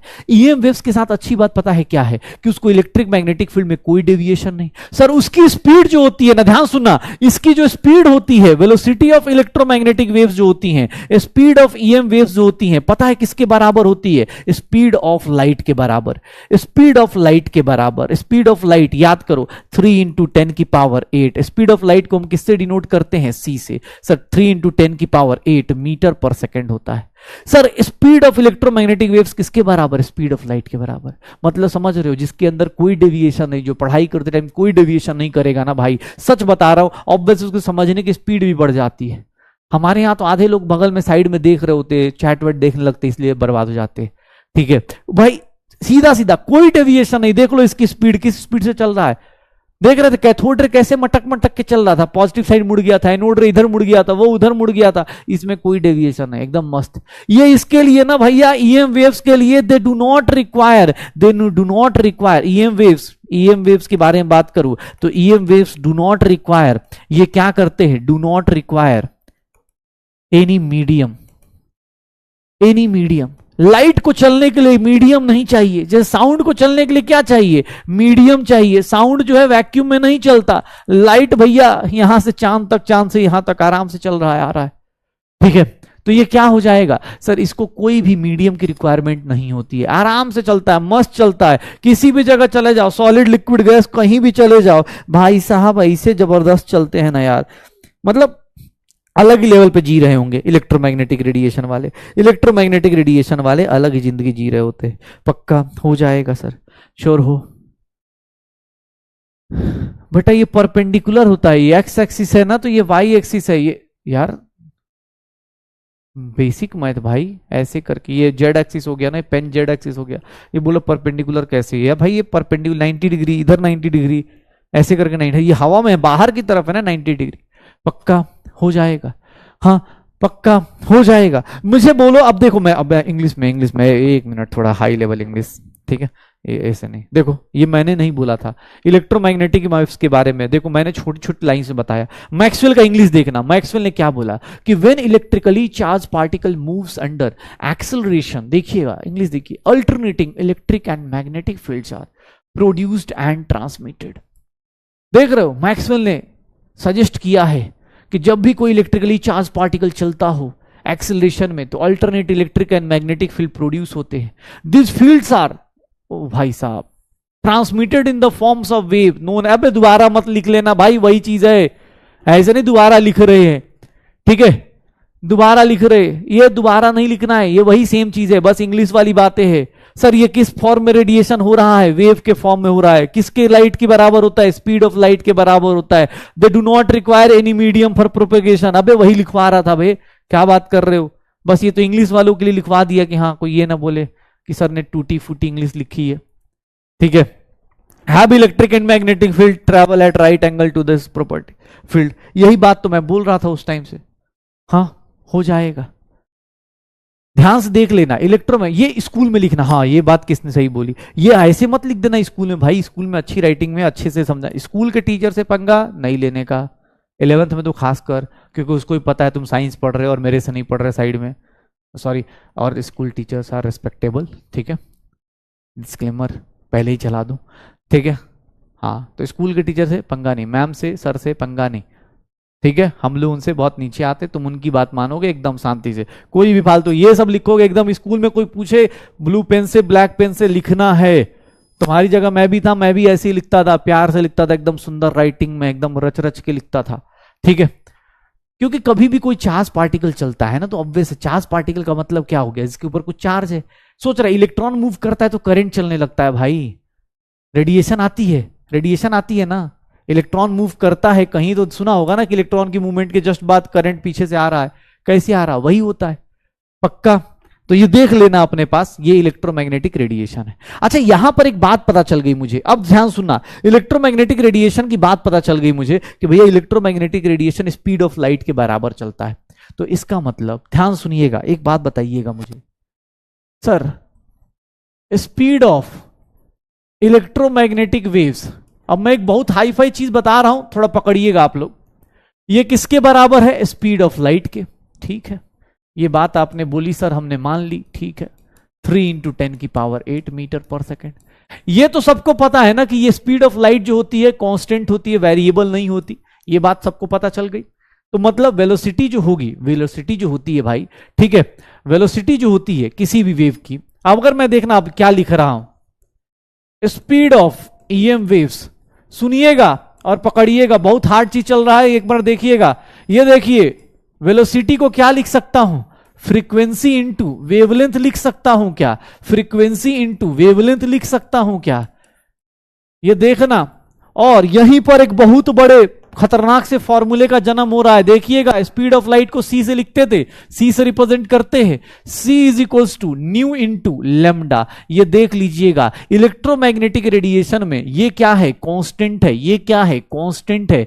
याद रखिएगा दो लोगों का मल्टीप्लीकेशन अगर कांस्टेंट है तो यहां से दो फॉर्मूले निकल के आ जाएंगे। कोई पूछे फ्रीक्वेंसी निकालिए तो सी बाई लेमडा, कोई पूछे लेमडा निकालिए सी बाई फ्रीक्वेंसी। लेकिन उससे भी ज्यादा इंपॉर्टेंट, उससे भी ज्यादा important speed of light frequency into lambda. Frequency कोई पूछेगा सी बाई लेमडा, सी की वैल्यू सबको पता है, स्पीड ऑफ लाइट सबको पता चल गई है, स्पीड ऑफ लाइट सबको पता है, लेमडा सबको पता है, सी बाई न्यू होता है। लेकिन एक बात बताना मुझे, बस ये बता दो, बस तुम्हारा बेसिक मैथ चेक कर लो, ठीक है? हाँ, फ्रीक्वेंसी और लेमडा का रिलेशन बता दो, फ्रीक्वेंसी और लेमडा का रिलेशन बता दो, मैं समझ जाऊं कि बेसिक मैथ आ रहा है। फ्रीक्वेंसी और लेमडा का रिलेशन बता दो, क्या होगा? क्या होगा? फ्रीक्वेंसी और लेमडा आपस में कैसे रिलेटेड होंगे? Directly proportional, straight line, hyperbola, parabola, क्या होंगे? कैसे रिलेटेड होंगे? कैसे होंगे? कैसे होंगे? किस तरह से होंगे? अरे सर क्या होंगे? ये देखिएगा रेक्टेंगुलर हाइपरबोला होगा। कैसे? अरे सर ये कांस्टेंट है, दो लोगों का मल्टीप्लिकेशन अगर कांस्टेंट होता है तो फ्रीक्वेंसी और वेवलेंथ एक दूसरे के इनवर्सली प्रोपोर्शनल है। ये देख लो ना, फ्रीक्वेंसी यहां वेवलेंथ एक दूसरे क्या है? इनवर्सली प्रोपोर्शनल है। तो फ्रीक्वेंसी और वेवलेंथ का ग्राफ कैसा बन जाएगा? इनवर्स रिलेशन का बन जाएगा, मतलब हाइपरबोला आ जाएगा। कोई बोले फ्रीक्वेंसी बढ़ गई तो वेवलेंथ कम हो जाएगी, कोई बोले वेवलेंथ बढ़ गई, अगर कोई बोलता है, ध्यान सुना, फ्रीक्वेंसी कोई बोल दे डबल हो गई तो वेवलेंथ क्या हो जाएगा? भाई इसका मल्टीप्लीकेशन सेम रहना चाहिए, इसका मल्टीप्लीकेशन सेम रहना चाहिए, तो इसको क्या करेंगे? हाफ कर। इनवर्स का मतलब क्या हो गया? तुमने इसको डबल किया, ये आधा हो जाएगा। बोलेगा आगे कहां बढ़ने देंगे? जैसे देखो भाई, हमारा स्पैमर का दिमाग होता है, जिस दिन वो सोचेगा खूब पढ़ते, उसके बगल वाला दोस्त उसको आधा काट देगा, क्या वे पढ़ाई करेगा? हाँ, ऐसे कैसे? उसका आईडी लेके आया मैं आज पूरी क्लास में, इतने बच्चे पढ़ रहे थे, उसके बीच में मैंने चैट खोल कर आया उसका मैं। हाँ, जैसे होता है ना मौत के मुंह से खट से वापस आया, वैसे वो चैट निकाल के लाया कि अब आईडी लेके आया, इस बात करेंगे। हाँ ठीक है, चलो, तो ये फ्रीक्वेंसी इंटू लेमडा, ये फ्रीक्वेंसी इंटू लेमडा, ठीक है, हो जाएगा। ये इनवर्स रिलेशन का मतलब यही होता है, कोई भी बोल दे एक दूसरे के अपोजिट चलना है, अगर ये बढ़ाओगे तो ये कम, ये बढ़ाओगे तो ये कम, अपोजिट चला जाएगा, हो जाएगा। ठीक, चलो, अब मुझे पता चल गया, तो मतलब किसी का फ्रीक्वेंसी दिया होगा तो लेमडा निकाल लेंगे, लेमडा दिया है तो फ्रीक्वेंसी। इलेक्ट्रोमैग्नेटिक वेव्स में कोई दिक्कत नहीं आनी चाहिए, जहां तक मुझे लगता है कोई दिक्कत नहीं आएगी। चलो, एक चीज और, इलेक्ट्रोमैग्नेटिक रेडिएशन जो होती है ना, वो बहुत सारी होती हैं, तो उनको अगर हम ध्यान से देखेंगे, ये फ्रीक्वेंसी का फॉर्मूला देख लेते हैं अभी, रुक जाओ, पहले एक सिंपल चीज, इलेक्ट्रोमैग्नेटिक रेडिएशन में बहुत सारे रेडिएशन, जैसे गामा रे हो गया, एक्सरे हो गया, दो हमें पता है। आज हम क्या करते हैं, और ज्यादा जान जाते हैं, बहुत सिंपल सा है, बहुत ईजी सा है। ये देखना अपने पास, ये देख, अरे कहां चला गया, इसके नीचे लाना था ना। हाँ, ये देखिएगा, इलेक्ट्रोमैग्नेटिक स्पेक्ट्रा, स्पेक्ट्रा पता है सबको, स्पेक्ट्रा याद है? स्पेक्ट्रम, व्हाइट लाइट का स्पेक्ट्रम, विबग्योर वाला कुछ याद हो?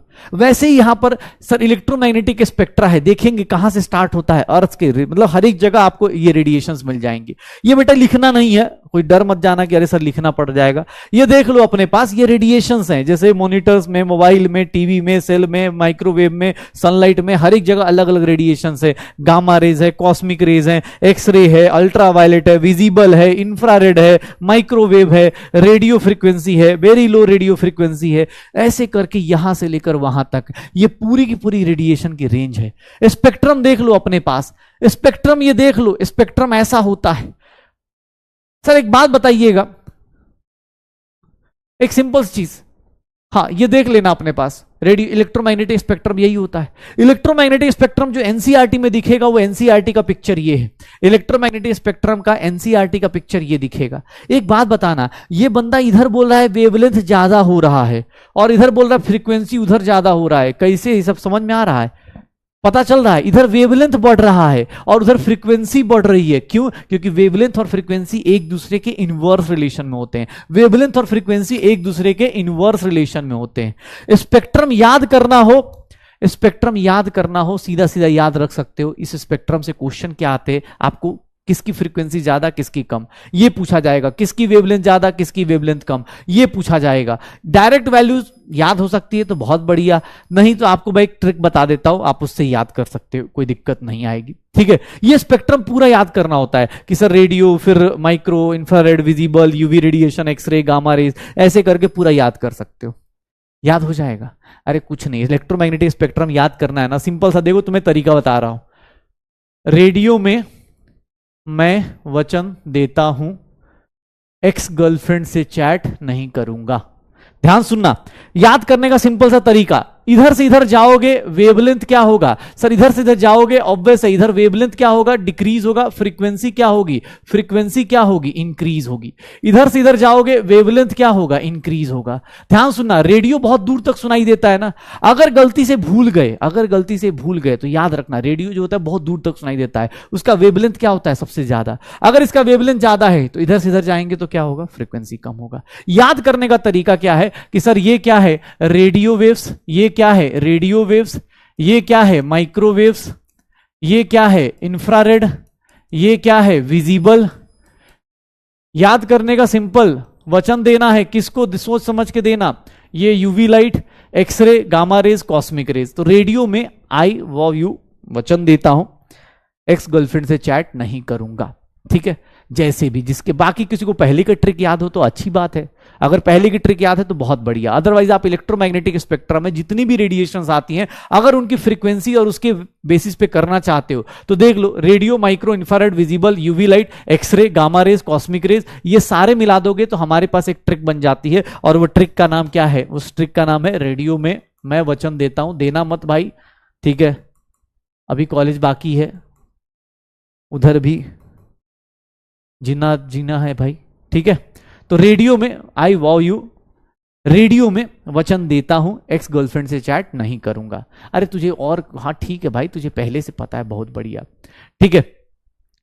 रेडियो में, अब तुम्हें लिख के थोड़ा दूंगा, पता चला तू, हाँ ये देखिए पीडब्ल्यू का टीचर क्या सिखा रहे हैं कि गर्लफ्रेंड से चैट नहीं करना। अरे तू एक्स गाई से चैट मत करना भाई, जिसको ज्यादा बुरा लग रहा हो एकदम। हम देखो, एक्स गाई से, हाँ एक्स गाई से चैट मत करना, ठीक है।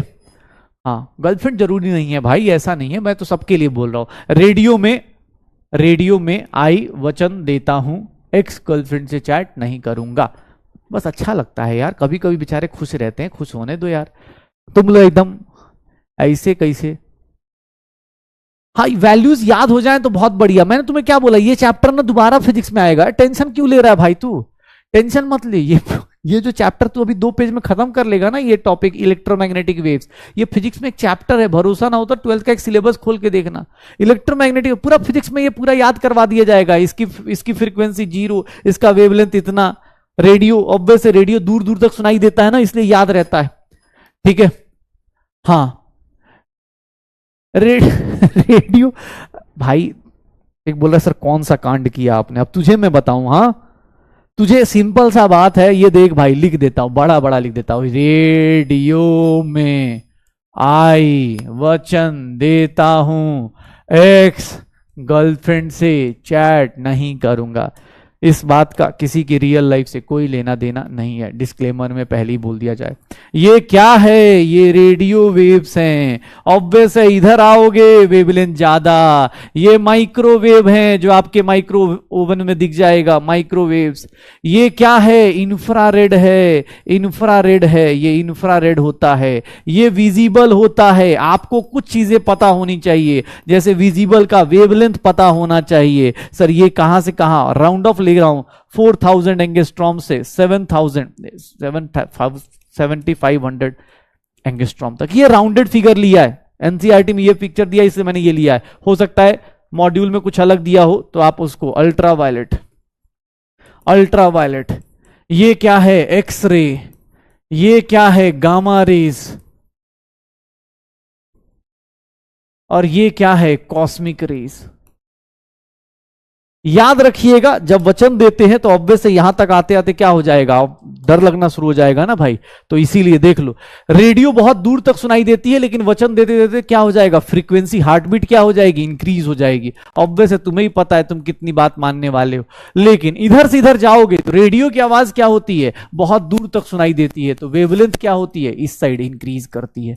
वेवलेंथ सबसे ज्यादा किसकी, रेडियो की, और फ्रीक्वेंसी किसकी, कॉस्मिक रेज की। हो जाएगा, हाँ श्योर हो, ठीक है। तो चलो बढ़िया,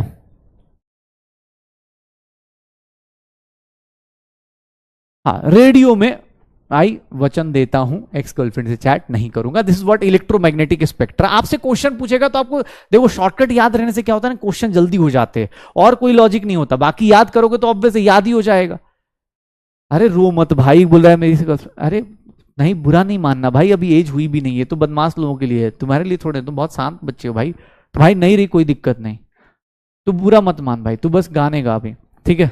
अभी तू तो ये गाना, हाँ ये गाना गा, नहीं जी तू साइंस के लिए जी रहा है ना भाई, अभी तू साइंस के लिए जी रहा है, बाद में किसी और के लिए जिएगा, ठीक है। चलो हाँ अभी तू बदा बदी वो गाना गाता रहे, आय हाय वो है करते रहे। अभी पेरेंट साइड में है तो कान में ईयरफोन लगाओ भाई, ऐसे ज्ञान थोड़े सबको बांटते हैं, डिसिप्लिन में रहो। एक ही एक ही लेक्चर में सबको सिखा दोगे, घर वालों को भी सिखा दोगे, गलत बात है, डबल फीस दो फिर। हाँ एमपी मनी प्रॉब्लम से थोड़ा पापा कहां कहां से आते हैं अरे बदोबदी वाले ये सब। चलो देखो, अब इसको याद रखने का ये फायदा होता है कि भाई तेरे क्वेश्चन बहुत जल्दी हो जाएंगे। अब ऐसे थोड़े हर एक क्वेश्चन, अब ये देख, अरे रुक जा, ये देख, ये क्वेश्चन देख, ये क्वेश्चन देख, अब इस क्वेश्चन को मैं दूं, अब तुझे ही पता है भाई, अगर तुझे पता है ना, शॉर्टकट पता है, तो फ्रीक्वेंसी फटाफट निकाल लेगा कि सबसे कम फ्रीक्वेंसी किसका होगी, सबसे कम फ्रीक्वेंसी किसकी होगी। ठीक है जल्दी, सबसे कम फ्रीक्वेंसी किसकी होगी,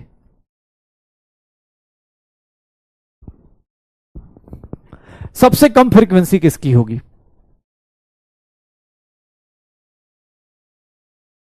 क्या होगा,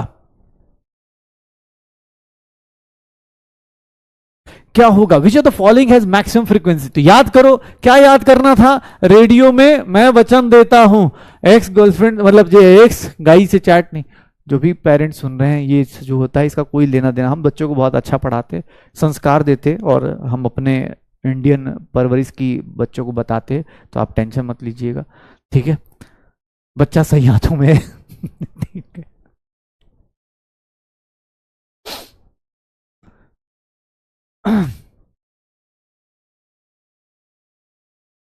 चलो ये देखो, इधर से इधर जाएंगे फ्रीक्वेंसी क्या होती है, इंक्रीज होती है, इधर से इधर जाएंगे फ्रीक्वेंसी क्या होगी, लेमडा क्या होगा, इंक्रीज होगा, बस लिखो, कहानी खत्म। फ्रीक्वेंसी सबसे ज्यादा किसकी होगी, कॉस्मिक रेज की होगी भाई, सबसे ज्यादा फ्रीक्वेंसी किसकी है, कॉस्मिक रेज की है। ठीक है, तो आंसर क्या आ जाएगा, ए हो जाएगा, आंसर क्या आ जाएगा, ए क्या कर रहे हो, सोचने तो नहीं लगे उससे बात करने का कि अरे सर भी आज बोल रहे हैं, आज तो यूनिवर्स भी साइन दे रहा है, ऐसा तो नहीं शाहरुख खान वाली मूवी से सीख रहे हो कि अच्छा आज तो यूनिवर्स भी साइन दे रहा है, बात कर ही लेता हूं। अबे पढ़ लो, 55% वालों, कहां गई ये सब, 30%, कौन है ये, इधर 30% वाले अभी पिटाई हो जाएगी भाई। ये देख लो, इस क्वेश्चन का आंसर निकालो, इस क्वेश्चन का आंसर निकालो, increasing frequency of electromagnetic radiation, increasing frequency of electromagnetic radiation क्या होगा, क्या होगा, ये बताओ। मैक्सिमम को मिनिमम पढ़ लेते हैं,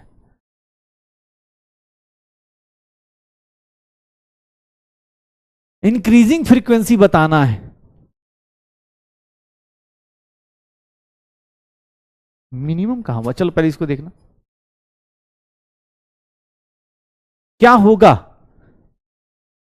क्या होगा, इलेक्ट्रोमैग्नेटिक रेडिएशन बताओगे, इंक्रीजिंग फ्रीक्वेंसी का क्या होगा, correct order of increasing frequency of electromagnetic radiations कैसे निकालेंगे, फिर से वही बात याद करो, क्या वचन दिया था, क्या वचन दिया था, ज्यादा नहीं बोलूंगा, ठीक है, पता चला सच में आज जाके चैट कर रहे, इधर देखो, फ्रीक्वेंसी बढ़ानी है, फ्रीक्वेंसी बढ़ानी है, फ्रीक्वेंसी बढ़ानी है,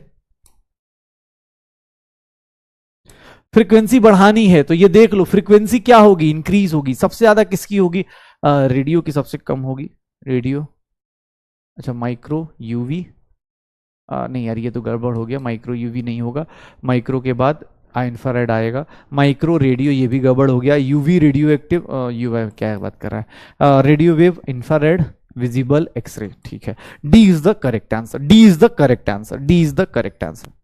हाँ भाई आए आए, कुछ तो बेचारे ब्रेकअप से वापस आए, कहाँ चले गए थे भाई, हाँ ऐसे करोगे, ठीक है, ये देखो, ये देखो अपने पास, 1 मिनट हो गया, चलो अब एक सिंपल चीज आ गई कि हमें फ्रीक्वेंसी का ऑर्डर मिल गया, फ्रीक्वेंसी का ऑर्डर, ये मिनिमम थोड़ी ना पूछा था, मैक्सिमम फ्रीक्वेंसी पूछी थी ना भाई, मैक्सिमम फ्रीक्वेंसी पूछी थी, तो कॉस्मिक रेज का होगा। ठीक है, तो अब मुझसे बोला गया कि सर एक काम करते, एक काम करते, आपने ये तो बता दिया, ये तो बता दिया हमें, ये तो बता दिया, अब हम लोग ये पता चल गया, विजिबल लाइट का याद रखना अभी के लिए, इस चैप्टर में विजिबल लाइट याद रखना, 4500 to 7500, 44,000 angstrom to 7,500 angstrom visible light का रीजन होता है, इतना ही दूर हम लोग देख पाते हैं। सोच रहे हम लोग लाइफ में ना इंफ्रारेड देख पा रहे, ना एक्सरे देख पा रहे, बस पढ़ पा रहे, हमारी लाइफ में सिर्फ ये वाला है, ठीक है, सिर्फ ये वाला है जिसको हम विजिबल कर पा रहे, देख पा रहे। ओके, तो चलो सुनो, अब चलो स्टार्ट करते हैं। अब दूसरी चीज थोड़ा सा फिर देखो, न्यूमेरिकल्स आने वाले हैं तो न्यूमेरिकल्स का ही वेट कर रहे थे हम लोग, न्यूमेरिकल्स का ही वेट कर रहे थे। एग्जाम में एक सिंपल सा हमने अभी एक फॉर्मूला ही पढ़ा था कि ये जितनी भी रेडिएशंस हैं, जितनी भी रेडिएशंस हैं, C is equals to nu into lambda को फॉलो करती हैं, C is equals to nu into lambda को फॉलो करती हैं। मतलब तुमसे कोई फ्रीक्वेंसी पूछेगा सी बाई लेमडा, लेमडा पूछेगा सी बाई फ्रीक्वेंसी। अब ये बात कहने में कितना आसान है, लेकिन नीट वालों ने क्या किया, मजे मजे में एक दिन पूछ लिया, मजे मजे में पूछ लिया। ये देखो मजे मजे में क्या पूछ लिया, मजे मजे में क्या पूछा, अबे क्या हो रहा है, ऊपर नीचे क्यों हो गया आज, ये मजे मजे में पूछ दिया। मजे मजे में ये क्वेश्चन पूछा गया है, नीट 2021 का क्वेश्चन है, नीट 2021 का क्वेश्चन है। चलिए क्वेश्चन में सिर्फ कैलकुलेशन करना है, ये एनसीईआरटी का एग्जाम्पल भी है, एनसीईआरटी का क्वेश्चन, एनसीईआरटी का एग्जाम्पल भी है, तो प्लीज देखिएगा कैसे आएगा, बताइएगा क्या दिया हुआ है। A particular station of all India radio, ठीक है, यही हमारा टारगेट है, AIR न्यू दिल्ली, मतलब एम्स लेके आइएगा तो आपको यही मिलेगा। Broadcast on a frequency of this, frequency दी हुई है कितना 1368, और ये हर्ट्ज के आगे के लगा है, के का मतलब ओके वाला नहीं है भाई साहब, ये किलो हर्ट्ज है, ये क्या है, किलो हर्ट्ज है, के हर्ट्ज मतलब किलो हर्ट्ज। तो इसको क्या लिख सकता हूं, वंस अपॉन ए टाइम, याद करो कुछ ऐसा, किलो की वैल्यू पड़ी थी, हर्ट्ज लिख सकता हूं पक्का। ये देख लो सर फ्रीक्वेंसी दी हुई है, क्या पूछ रहा है, the wavelength of the electromagnetic radiation emitted by the transmitter, transmitter से कितना वेवलेंथ निकलेगा। सर वेवलेंथ का फॉर्मूला क्या निकाल सकते हैं, सी बाई फ्रीक्वेंसी कर दें, सी की वैल्यू कितनी दी है, सोचो एग्जाम हॉल में सब कुछ दिया पड़ा था। फ्रीक्वेंसी कितनी है 1368 इंटू 10 की पावर क्या कर दूं 3 कर दूं, ये देखिएगा 10 की पावर 3 ऊपर गया, 10 की पावर 5 हो गया, डिवाइड बाई 1368 हो गया। इस क्वेश्चन में सामने वाले ने 2 साल बाद पहुंचे एक बच्चे से सिर्फ एक कैलकुलेशन कराई, एक छोटा सा प्यारा सा कैलकुलेशन कराया, ऊपर से उसमें भी हिंट देके चला गया कि बेटा सब जगह 219 लो। ये तो होगा नहीं, ये पॉसिबल भी नहीं, ये पॉसिबल भी नहीं, यही दोनों में से पॉसिबल है। सोचो उसने पूरी कैलकुलेशन करवाई और इसका जो आंसर देखोगे ये ऐसे आता है।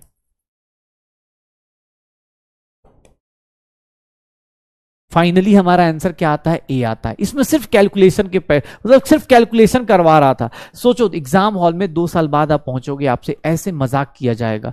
हम लोग क्लास में भी देखोगे ना, बोर्स मॉडल ये पढ़ेंगे वो पढ़ेंगे, और वहां जाके क्या पूछ रहा है, ये पूछ रहा है कि बताइए ना लेमडा बताइए, फ्रीक्वेंसी दिया है तो लेमडा बताइए। अरे भैया फ्रीक्वेंसी दिया है तो लेमडा बता देंगे। एनसीईआरटी का क्वेश्चन है, एनसीईआरटी का एग्जाम्पल, इसलिए बोलते हैं ना एनसीईआरटी इंपॉर्टेंट है, इसलिए बोला कि आज जाके फिर से यहां तक का एनसीईआरटी पढ़िएगा। मतलब जहां तक रदरफोर्ड का ड्रॉबैक है वहां तक की एनसीईआरटी पढ़ के आइएगा, आपको अच्छा लगेगा पक्का। ये क्वेश्चन डायरेक्ट पूछा गया। अच्छा एक बात बताओ, स्पेक्ट्रम का मतलब सब लोग समझते थे, स्पेक्ट्रम का मतलब सब लोग समझते हो ना, स्पेक्ट्रम का मतलब क्या होता है, स्पेक्ट्रम का, भाई यार आज कुछ गड़बड़ तो हो गया है अरेंजमेंट। हाँ स्पेक्ट्रम का मतलब क्या होता है, शायद याद करो, वंस अपॉन ए टाइम कभी ऐसा पढ़ा हो, विबग्योर पढ़ा हो, विबग्योर याद है, ये एक व्हाइट लाइट का स्पेक्ट्रम होता है। अगर ऐसा लाइट लगातार, मतलब व्हाइट लाइट विबग्योर में ऐसे जा रहा है, तो अगर ऐसा हो रहा है तो उसको विदाउट एनी गैप है, तो उसको हम लोग क्या बोलते हैं, कंटिन्यूअस स्पेक्ट्रम बोलते हैं, कंटिन्यूअस स्पेक्ट्रम बोलते हैं। अगर कोई भी वेवलेंथ मिसिंग हो गई तो उसको क्या बोल देंगे, डिसकंटिन्यूअस। देख लो ये क्या है, ये क्या कहलाएगा, ये क्या कहलाएगा, कंटिन्यूअस स्पेक्ट्रम कहलाएगा। ये क्या कहलाएगा, कंटिन्यूअस स्पेक्ट्रम कहलाएगा। देख रहे हो कितना डिफिकल्ट चीज बता दिया।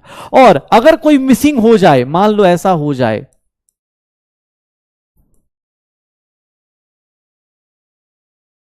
इसको कौन सा बोलेंगे, डिसकंटिन्यूअस स्पेक्ट्रम बोल देंगे। इसको कौन सा स्पेक्ट्रम बोलेंगे, डिसकंटिन्यूअस स्पेक्ट्रम बोल देंगे, डिसकंटिन्यूअस स्पेक्ट्रम बोल देंगे। कंटिन्यूअस का मतलब क्या है कि sir a series of wavelength of, मतलब स्पेक्ट्रम आई थिंक 9th-10th में था कहीं, बट फिर भी मेरा काम है बता देना। विजिबल लाइट में ऑब्वियस विबग्योर वाला बोलते हैं ना, इंद्रधनुष टाइप, रेनबो टाइप कुछ बनता है, ठीक है, उसमें अलग अलग कलर्स होते हैं, तो वो वाला कलर होता है। अगर लगातार आ रहा है तो उसको हम लोग क्या बोलते हैं कि बिना किसी गैप के आ रहा है, तो इसका मतलब वो क्या कहलाएगा, कंटिन्यूअस। कोई भी लाइट अगर कंटिन्यूअस आ रही है तो उसको बोलते हैं कंटिन्यूअस स्पेक्ट्रम। और उसमें कोई गैप आ जाए, जैसे मैंने यहां बीच में ये खा गया, ये खा गया, तो ऑब्वियस इसको क्या बोलेंगे, डिसकंटिन्यूअस स्पेक्ट्रम। इसको क्या बोलेंगे, डिसकंटिन्यूअस स्पेक्ट्रम। हाँ 10th क्लास में जहां भी पढ़ा था, बस याद दिला रहा हूं भाई, कोई मुझे ये ना बोले कि अरे सर बेसिक से नहीं पढ़ाया। ये लो बेटा बेसिक, बेसिक से पढ़ा दिया, ठीक है। आज तो देख रहे हो पूरा 9-10 का फिजिक्स पढ़ा दिया मैंने। आज मैं केमिस्ट्री नहीं पढ़ा रहा हूं, आज मैं कल से फिजिक्स पढ़ा रहा हूं मैं। हाँ, कैसा लग रहा है हमारा फिजिक्स?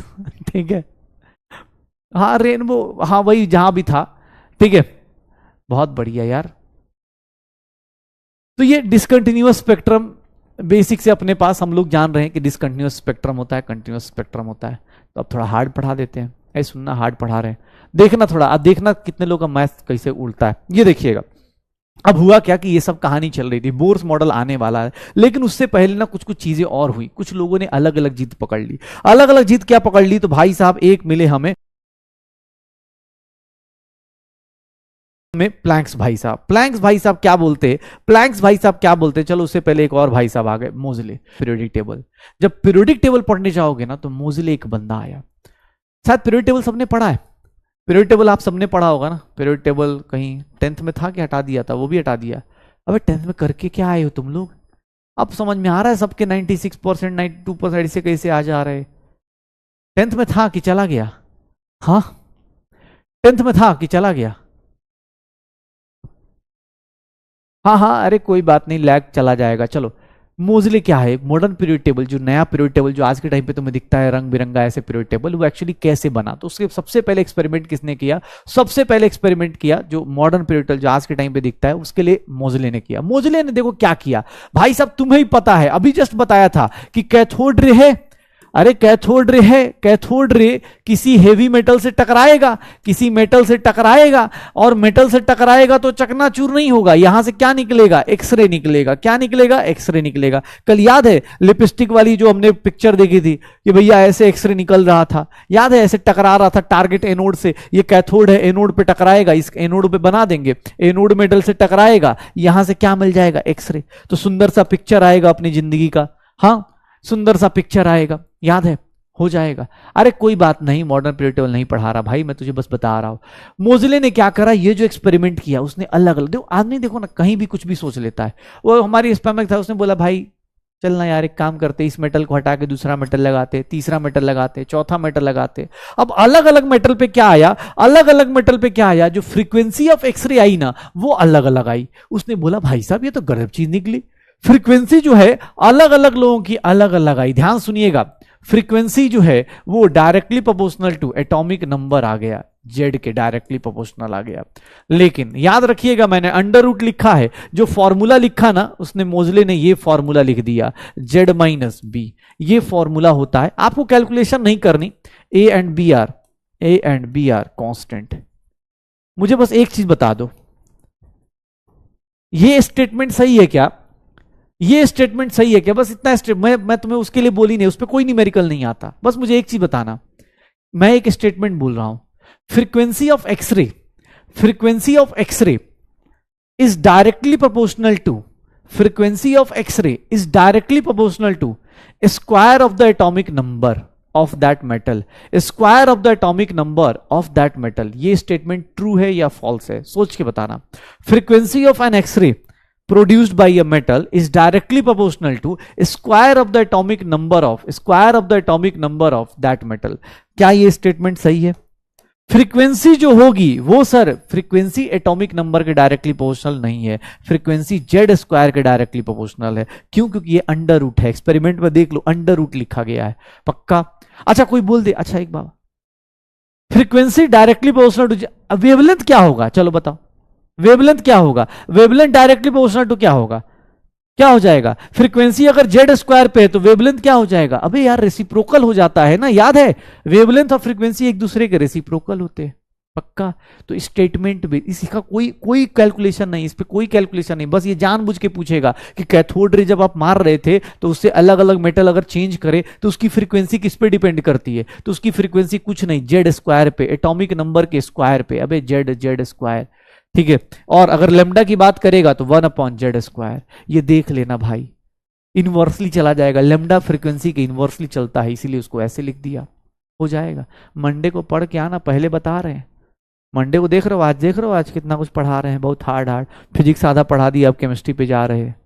अब देखिएगा फिर से एक बात आई, अब एक बात फिर से आई, ध्यान सुनना, एक नई चीज लेके आ रहा हूं तो सुनना अपने को और बहुत अच्छे से कैच करना। मैंने तुमसे बोला कैथोड रे से फ्रीक्वेंसी जनरेट होती है, फ्रीक्वेंसी से जेड स्क्वायर, ये सब चीजें। अब एक आदमी आया प्लैंक, प्लैंक ने अपना भाई साहब क्वांटम थ्योरी दे दिया, प्लैंक ने अपना क्वांटम थ्योरी दे दिया। अरे ये एक्सपेरिमेंट मैंने नहीं किया भाई, मोजले ने किया था, उसने बस एक्सपेरिमेंट करके ये रिलेशन लेके आया। मुझे इस रिलेशन से सिर्फ इतना ही क्वेश्चन आएगा क्योंकि मैंने कैथोड रे पढ़ा है, कैथोड रे से एक्सरे पढ़ा है, तो हो सकता है मेरे से ये क्वेश्चन पूछ लिया जाए कि जो फ्रीक्वेंसी होती है एक्सरे की वो किस पे डिपेंड करती है। तो मैं एटॉमिक नंबर ना बोल के एटॉमिक नंबर का स्क्वायर बोलूंगा, वेवलेंथ मतलब जेड स्क्वायर बोलूंगा। ठीक है, चलो अब देखना ध्यान से। एक बंदा आया प्लैंक, प्लैंक ने क्या बोला, ध्यान सुनिएगा। अब हम लोग जो पढ़ने वाले हैं, अब भैया यहां से जिंदगी आपकी अलग होने वाली है, that is known as Planck's quantum theory.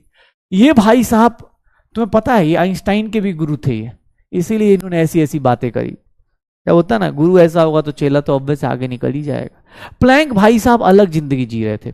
Planck भाई साहब क्या बोल रहे थे, प्लैंक भाई साहब क्या बोल रहे थे, सुनना। अरे अब ऐसे भी तू आराम से मंडे को मिलेगा तो मंडे को कर लियो, ठीक है, मंडे को लिख के आइयो आराम से, कोई दिक्कत नहीं। कुछ छूट रहा है प्लीज लिख लेना, अपना लिखना इंपॉर्टेंट नहीं है, समझना समझ लीजिए, आराम से लिखते रहिएगा। आधे घंटे भी नहीं लिखते लगते होंगे, अगर पीडीएफ आ जाए तो आधे घंटे में नहीं लपेट देता है। ठीक है, टुमारो किस बात का हॉलीडे भाई, हमें नहीं पता। ध्यान सुनना, प्लैंक ने क्या बोला। प्लैंक वो आदमी था जो हिटलर का मतलब हिटलर के साथ काम करता था, और सोचो आइंस्टाइन और इन लोगों का गुरु था ये। इसके 4-5 मतलब 4 कह रहा हूं मैं, गलती से 4 कह रहा हूं, ये कम से कम मैक्स प्लैंक नाम था इनका। 10-15 लोग थे जो इनके स्टूडेंट थे, और वो पता चला नोबेल प्राइज लेके बैठे हुए थे। इन्होंने क्या बोला, इन्होंने देखना ध्यान से क्या बोला। प्लैंक्स ने बोला कि भाई साहब आपको जितनी भी रेडिएशंस दिखती हैं ना, जितनी भी रेडिएशंस दिखती हैं, जो आप रेडिएशंस ऐसे फिजिक्स में बना देते हो कि ऐसा लाइट आई ऐसे चली गई, ये रेडिएशन ऐसी नहीं होती है, ये रेडिएशन ऐसे नहीं होती है। ये रेडिएशन एक्चुअली देखेंगे तो एक्चुअली ऐसे रेडिएशन नहीं होती, ये रेडिएशन छोटे छोटे पार्टिकल से मिलकर बनी होती है, छोटे छोटे पार्टिकल से मिलकर बनी होती है। मतलब आप जो इसको कंटिन्यूअस मान रहे हो, ये कंटिन्यूअस नहीं होता। प्लीज सुनना कहानी को, ये क्या होता है, डिसकंटिन्यूअस होता है।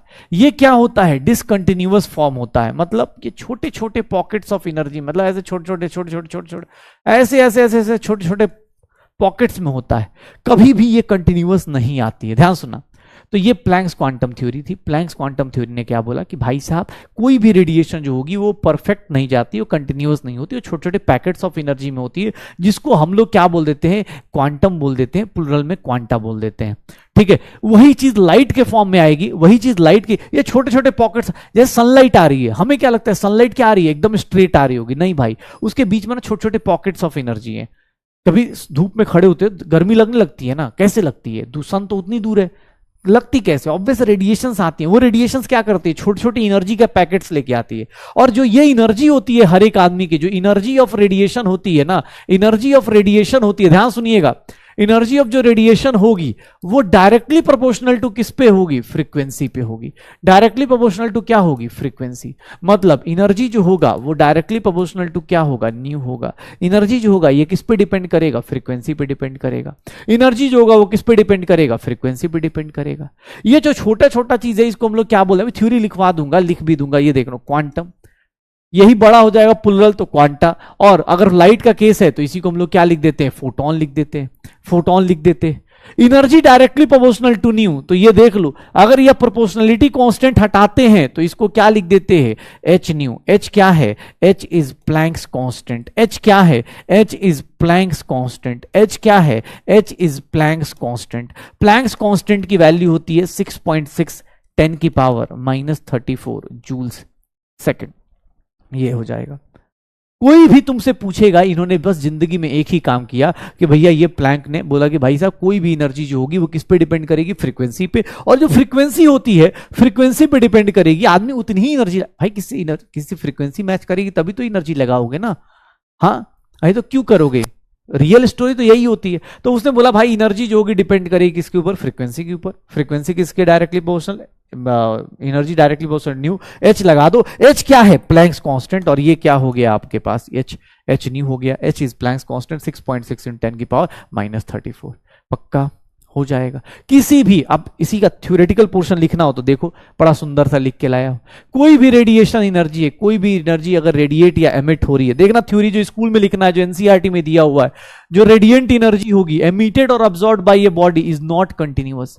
but discontinuous in the form of small packets of energy, and these packets are known as called as quanta. इसको हम लोग क्या बोलते हैं? क्वांटा बोलते हैं। प्लीज स्कूल में ये सब लाइन लिखना भाई, समझाने के लिए मैं वैसे समझा रहा हूं, ठीक है, समझाने के लिए मैंने ऐसे लाइन खींच के बता दी कि भैया ये कंटिन्यूअस नहीं होता, डिसकंटिन्यूअस होता है, लेकिन रियल लाइफ में जब लिखोगे एग्जाम हॉल में, स्कूल के एग्जाम में, तो ये लिखोगे कि भैया आपको जो एनर्जी आती है या जाती है, जो लाइट की एनर्जी आ रही है ना, जो भी ये बल्ब से रेडिएशन, इससे जो रेडिएशन आ रही हैं, आपके मोबाइल से जो रेडिएशन आ रही हैं, वो सारी की सारी क्या है? छोटे छोटे पैकेट्स ऑफ एनर्जी हैं।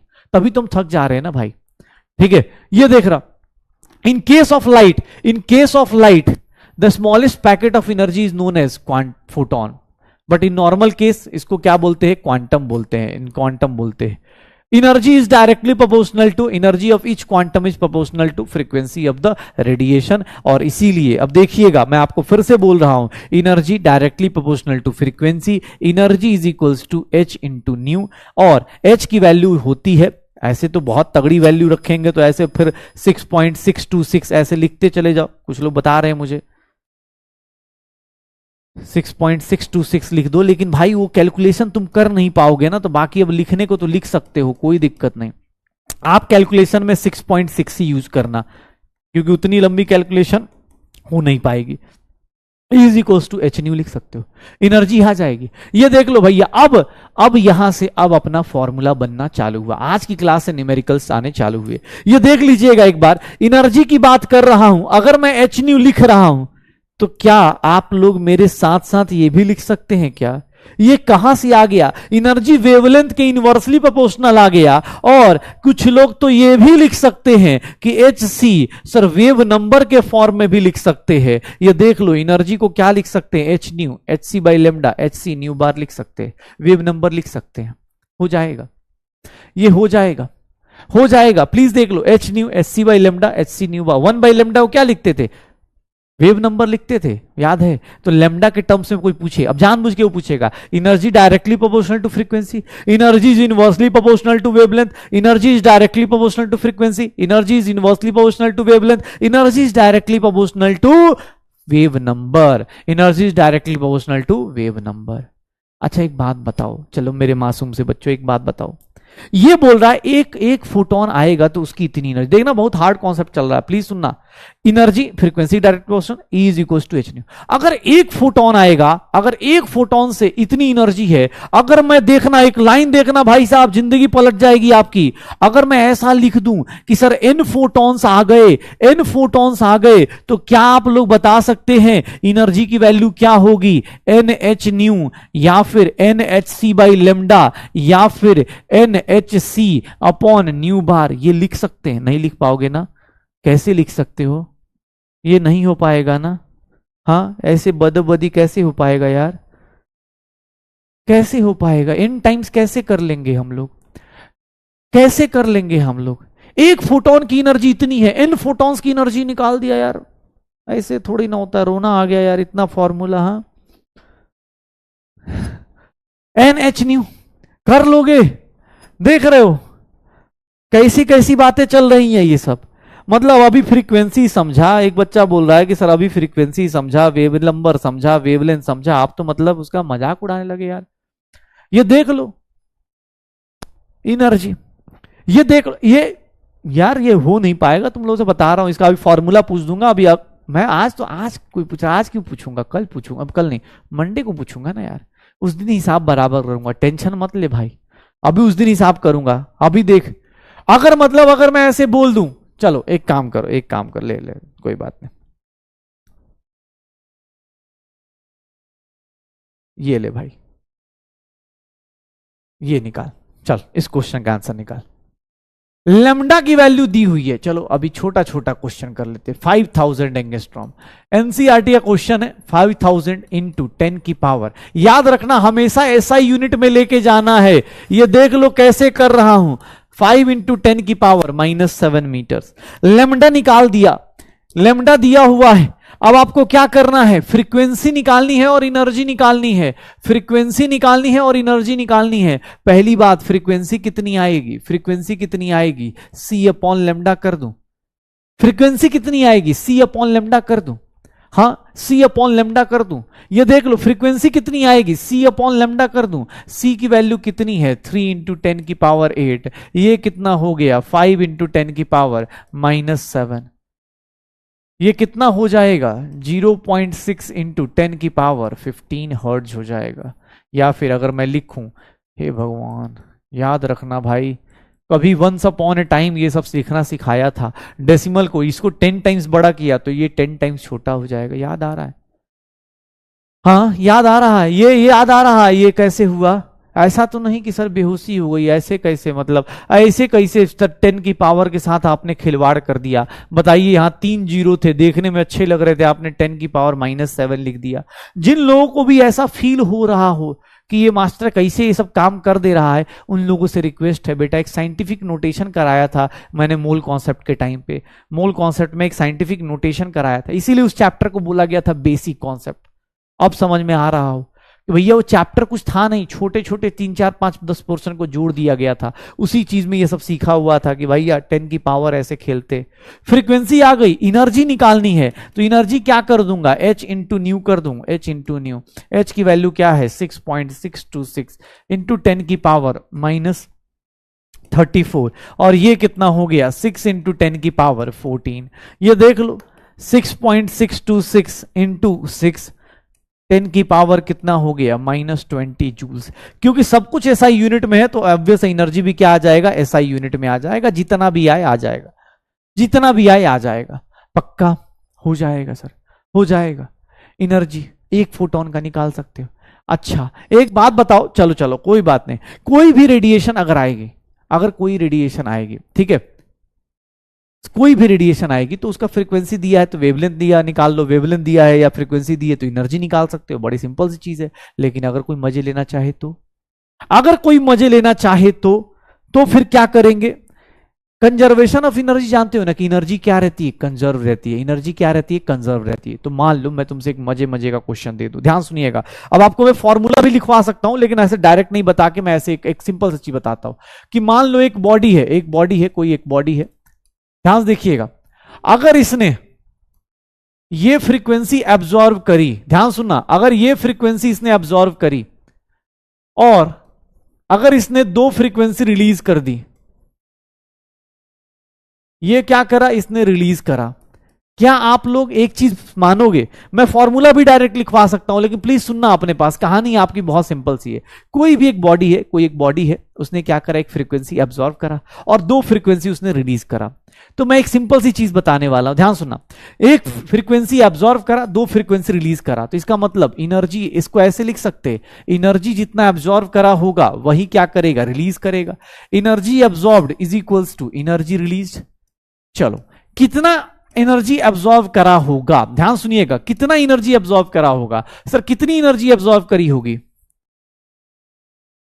इतनी एनर्जी, ये रेडिएशन से इतनी एनर्जी आ रही है, इस रेडिएशन से कितनी एनर्जी लूज करी होगी, h न्यू 2, और इस रेडिएशन से कितनी एनर्जी रिलीज करी होगी, h nu 3। Sir h common ले लूं तो क्या आ जाएगा, nu 1 is equals to nu 2 plus nu 3 लिख सकते हो। अगर आपको यह पता चल गया ना तो सर अब आप क्वेश्चन देखोगे, आंसर विद इन सेकंड बता दोगे, विद इन सेकंड बता दोगे। कैसे, ये देखो अब क्वेश्चन दे रहा हूं तुम्हें, ये देखना,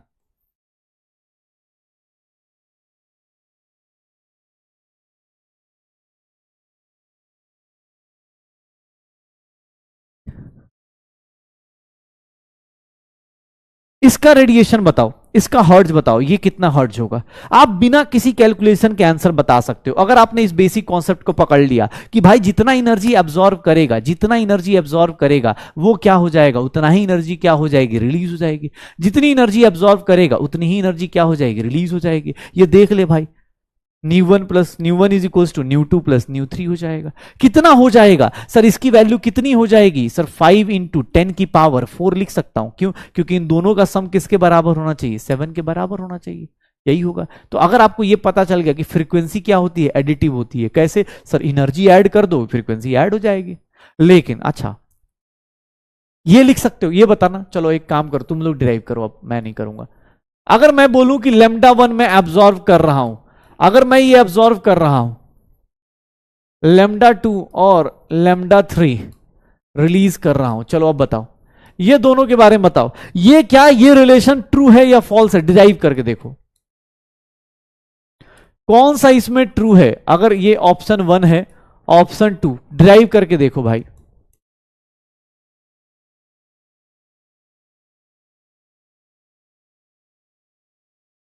एक बार ड्राइव करके देखो।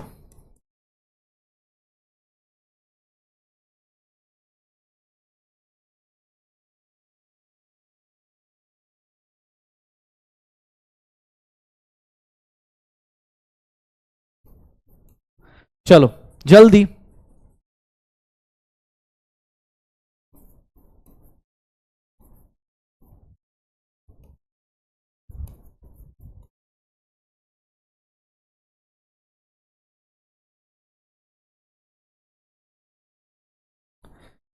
चलो सोचो क्या निकलेगा, क्या क्या होगा, क्या करोगे। फ्रीक्वेंसी, ये फ्रीक्वेंसी नहीं है, वेवलेंथ है। वेवलेंथ में क्या करोगे सर, 1/, ये वेवलेंथ में क्या होगा, सिंपल सा, ये 4 ऑप्शन दे दिए मैंने तुम्हें, ये 4 ऑप्शन दे दिए मैंने तुम्हें।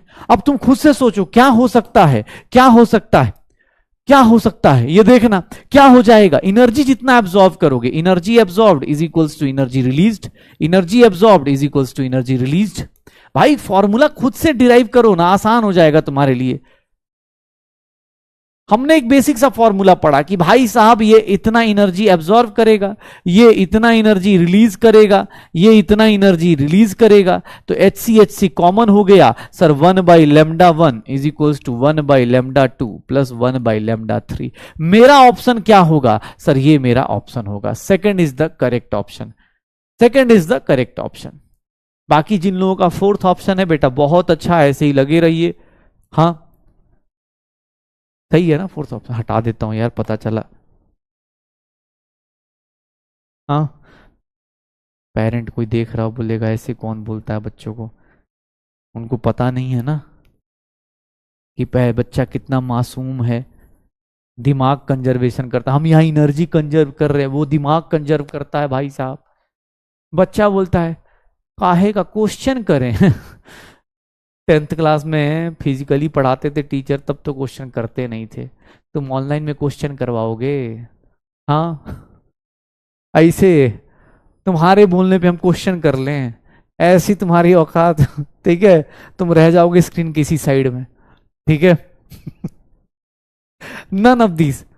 अरे 10th क्लास में सबके सब बच्चे अच्छे होते हैं 10th क्लास तक, बस 11th में आते आते ना टीचर की कमजोरी के कारण क्या होते हैं, टीचर का दिमाग कम होता है, इसीलिए बच्चे भी थोड़े कमजोर हो जाते हैं। हाँ ठीक है। अबे HC कहां गया भाई, तू HC खोज रहा है उस टाइम से भाई साहब, तू भाई कहां था यार, HC खोज रहा है, HC कॉमन ले ले यार। यहां H भाई से ये पता चला H खोज रहा हो कि H कैसे, ये चमत्कार कैसे हो गया। ऐसा नहीं है भाई, चमत्कार नहीं हुआ है, H कॉमन, कॉमन लेते हैं उसको यार। 10th तक तो तू पढ़ के आया था पक्का। अच्छा चल एक बात बता, एक बात बता, ठीक है, किसी की एनर्जी निकालनी हो, किसी की भी एनर्जी निकालनी हो, अच्छा एनर्जी का यूनिट क्या होता है, चल यूनिट ऑफ एनर्जी बता। आज चल तुझे मैं छोटी छोटी चीज, अब नहीं पढ़ा रहा भाई, मैं नया चीज नहीं पढ़ाऊंगा, अब बता। HC वर्मा वाला HC थोड़ा ही ना होता है भाई, तू कुछ भी कर रहा है। ये बता एनर्जी का यूनिट बता, यूनिट्स ऑफ एनर्जी बता। आज तेरा दिमाग के पूरे होता है ना एकदम, छोटी छोटी चीजें पढ़ाई जा रही हैं। आज मैंने कुछ ज्यादा पढ़ाया ही नहीं, मजा तो अब मंडे को आएगा, मजा मुझे आएगा क्योंकि कुछ लोग आएंगे मंडे को। रिपीट रिपीट, कोई ऑप्शन तो है नहीं। एनर्जी का यूनिट होता है SI यूनिट, कोई पूछेगा तो SI यूनिट होता है जूल्स, जूल्स होता है, जिसको हम लोग लिख देते हैं J। लेकिन आपको ही पता है एक कैलोरी भी यूनिट है, एक कैलोरी भी यूनिट होता है, ठीक है, कैलोरी भी यूनिट होती है। तो ध्यान से देखिएगा, अगर मैं बात करूं 1 जूल की, 1 कैलोरी की, तो 1 कैलोरी कितना होता है, अप्रोक्सीमेटली 4.2 जूल्स होते हैं। 1 कैलोरी कितना होता है, 4.2 जूल्स हो जाता है। 1 कैलोरी 4.2 जूल्स। अर्ग भी होता है भाई, लेकिन हमें फिजिक्स में अर्ग में नहीं जाना है, अर्ग हमारे सिलेबस में नहीं आएगा। हमें कैलोरी मिलेगा और क्या मिलेगा, जूल मिलेगा। लेकिन हमारी जिंदगी में क्योंकि हम बहुत छोटे छोटे पार्टिकल्स को लेके चल रहे, हम बहुत छोटे छोटे पार्टिकल्स को लेके चल रहे हैं, तो हमारी जिंदगी में एक और एनर्जी आती है, ध्यान सुनिएगा, एक और यूनिट आता है एनर्जी का, and that is known as electron volt. Electron volt EV, ये इलेक्ट्रिक व्हीकल नहीं है, ये ईवी जो है इलेक्ट्रॉन वोल्ट की बात कर रहा है, मतलब इलेक्ट्रॉन को वोल्टेज का झटका देने से जो एनर्जी आती है। कोई चार्ज पार्टिकल है उसको एकदम मतलब होता है ना कि धड़ाधड़ झटका दिए जाओ तो ऑब्वियस उससे भी क्या आएगी, एनर्जी आएगी। जैसे तुम्हें एनर्जी आ जाती है ना, मान लो तुम अभी जैसे ही बैठ के पढ़ के गए, बैठे 2 मिनट बैठे अभी आईपीएल देखने के लिए, खाने के लिए, तब तक घर वाले झटका देना चालू करते, हो गई, होमवर्क हो गया, डीपी हो गया, जिन पेरेंट्स को पता होता है। तो झटका लगता है ना आदमी को, लगता है अबे यार 4 घंटे से देख रहे मोबाइल, अभी जस्ट बैठ के थोड़ा सा टीवी देखना क्या चालू किया, इन लोगों ने झटका देना चालू, बुरा लगता है ना, हमें भी पता है ये बात बुरी लगती है। वही बात यहां पर है। यूनिट्स ऑफ एनर्जी देखोगे ध्यान से तो यूनिट्स ऑफ एनर्जी में एक और आता है, that is known as electron volt. ये हमें क्यों यूज करना है, क्योंकि भाई हमारे पास इलेक्ट्रॉन है, कोई भी एनर्जी देखना ध्यान से, एनर्जी ड्यू टू वोल्टेज, ध्यान से देखिएगा, due to voltage V on any charge particle. अगर किसी चार्ज पार्टिकल पे आपने कोई वोल्टेज लगा दिया, charge particle on any charge Q, अगर आपने बोला तो उसका वैल्यू होता है चार्ज इनटू, ध्यान सुनिएगा, चार्ज इनटू वोल्टेज। चार्ज का क्या हो गया, Q इंटू V। अगर कोई भी चार्ज पार्टिकल V वोल्टेज दोगे तो उसके ऊपर कितनी एनर्जी आ जाएगी, कितनी एनर्जी आ जाएगी, Q इंटू V, यही होगा। अब यही सेम चीज देखना अपने पास, मैं अगर बोलूं energy due to voltage 1 volt, 1 volt on electron, अगर इलेक्ट्रॉन पे निकालने जाऊं, इलेक्ट्रॉन का चार्ज क्या होता है E, तो वो क्या हो जाएगा E इंटू 1 वोल्ट, और इसी को क्या लिख देंगे 1 EV। इलेक्ट्रॉन का चार्ज होता कितना है, तो सर अगर मैं बोलूं 10 की पावर -19 जूल्स, ये हमारा EV का फॉर्मूला होता है। 1 EV को बोलते हैं, E की वैल्यू पुट कर दो, उसके चार्ज की वैल्यू पुट कर दो, तो 1 EV इज नथिंग। 1 EV को अगर कोई बोल दे, इलेक्ट्रॉन वोल्ट भी एक यूनिट होता है, और इसकी वैल्यू जो होती है वो कितनी होती है, इतने जूल्स होती है। बस इतना याद करके आइएगा। आज की क्लास में आपने बस बेसिक्स पढ़ा है, रियल लाइफ में अब कुछ मिलने वाला है, बहुत बड़ी चीजें आपको मिलने वाली हैं। अगली क्लास में वहां पर मिलेंगे और वहां पर हम लोग करेंगे। आपको एनसीईआरटी रीड करनी है, एनसीईआरटी रीड करना है। मैं बार बार बोल रहा हूं एनसीईआरटी बेटा स्कूल के लिए, मैं सच बता रहा हूं, क्योंकि हम लोग जो बताते हैं वो शॉर्टकट्स होते हैं, डेफिनेशंस हम तोड़ मरोड़ के बता देते हैं। स्कूल वालों को वो सब पसंद नहीं, और स्कूल वालों से पंगा भी नहीं लेना है, ठीक है। एनसीईआरटी रीड करिए, एनसीईआरटी रीड करना है up to drawback of Rutherford model, यहां तक आप रीड कर सकते हैं, ड्रॉबैक ऑफ रदरफोर्ड मॉडल। उसके जो भी बीच में क्वेश्चन आते हैं आप प्लीज अपने आप को अटेम्प्ट कर सकते हैं वहां पे। मॉड्यूल से बात करूं तो मॉड्यूल, 1 मिनट, मैं मॉड्यूल में भी रीड करने का, अरे कहां गया मॉड्यूल यार, अर्जुना का,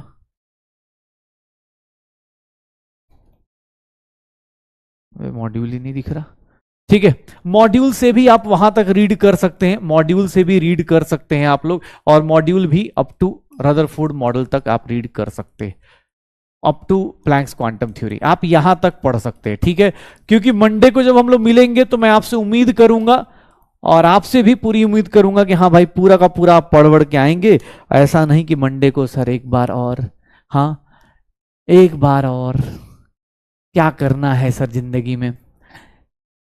तो चलो ठीक है, तो अब नया चैप्टर चालू हो गया इस हफ्ते 2 दिन हमने सत्संग करा है। आज हमने थोड़ा बहुत दिमाग यूज करना चालू किया है, जो कि 1 हफ्ते के ब्रेक के बाद स्टार्ट हुआ है। आई होप सो कि ये दिमाग जो चलना चालू हुआ है ये रिवाइज करके आओगे। अगले हफ्ते ऐसे नहीं कि सर फिर से एक बार, हाँ फिर से एक बार स्ट्रक्चर ऑफ एटम की सरकार एक बार और, हाँ ऐसा नहीं होना चाहिए, प्लीज कर लेना यार जितना हो सकता है। अब अगले वीक से इसमें न्यूमेरिकल्स चालू होने वाले हैं, अच्छे से पढ़ के आइए। ओके चलो, ओके भाई साहब, बाय बाय, मिलते हैं मंडे को इसी टाइम पे, याद रखना। हाँ रेडियो में क्या ट्रिक था, रेडियो में मैं वचन देता हूं एक्स पढ़ाया हुआ चैप्टर नहीं भूलूंगा, पक्का, हाँ ये याद रखो। रेडियो में मैं वचन देता हूं, मतलब सर को मैं वचन देता हूं कि पढ़ाया हुआ चैप्टर नहीं भूलूंगा, ऐसे याद रखो। Okay bye bye, bye bye, good night.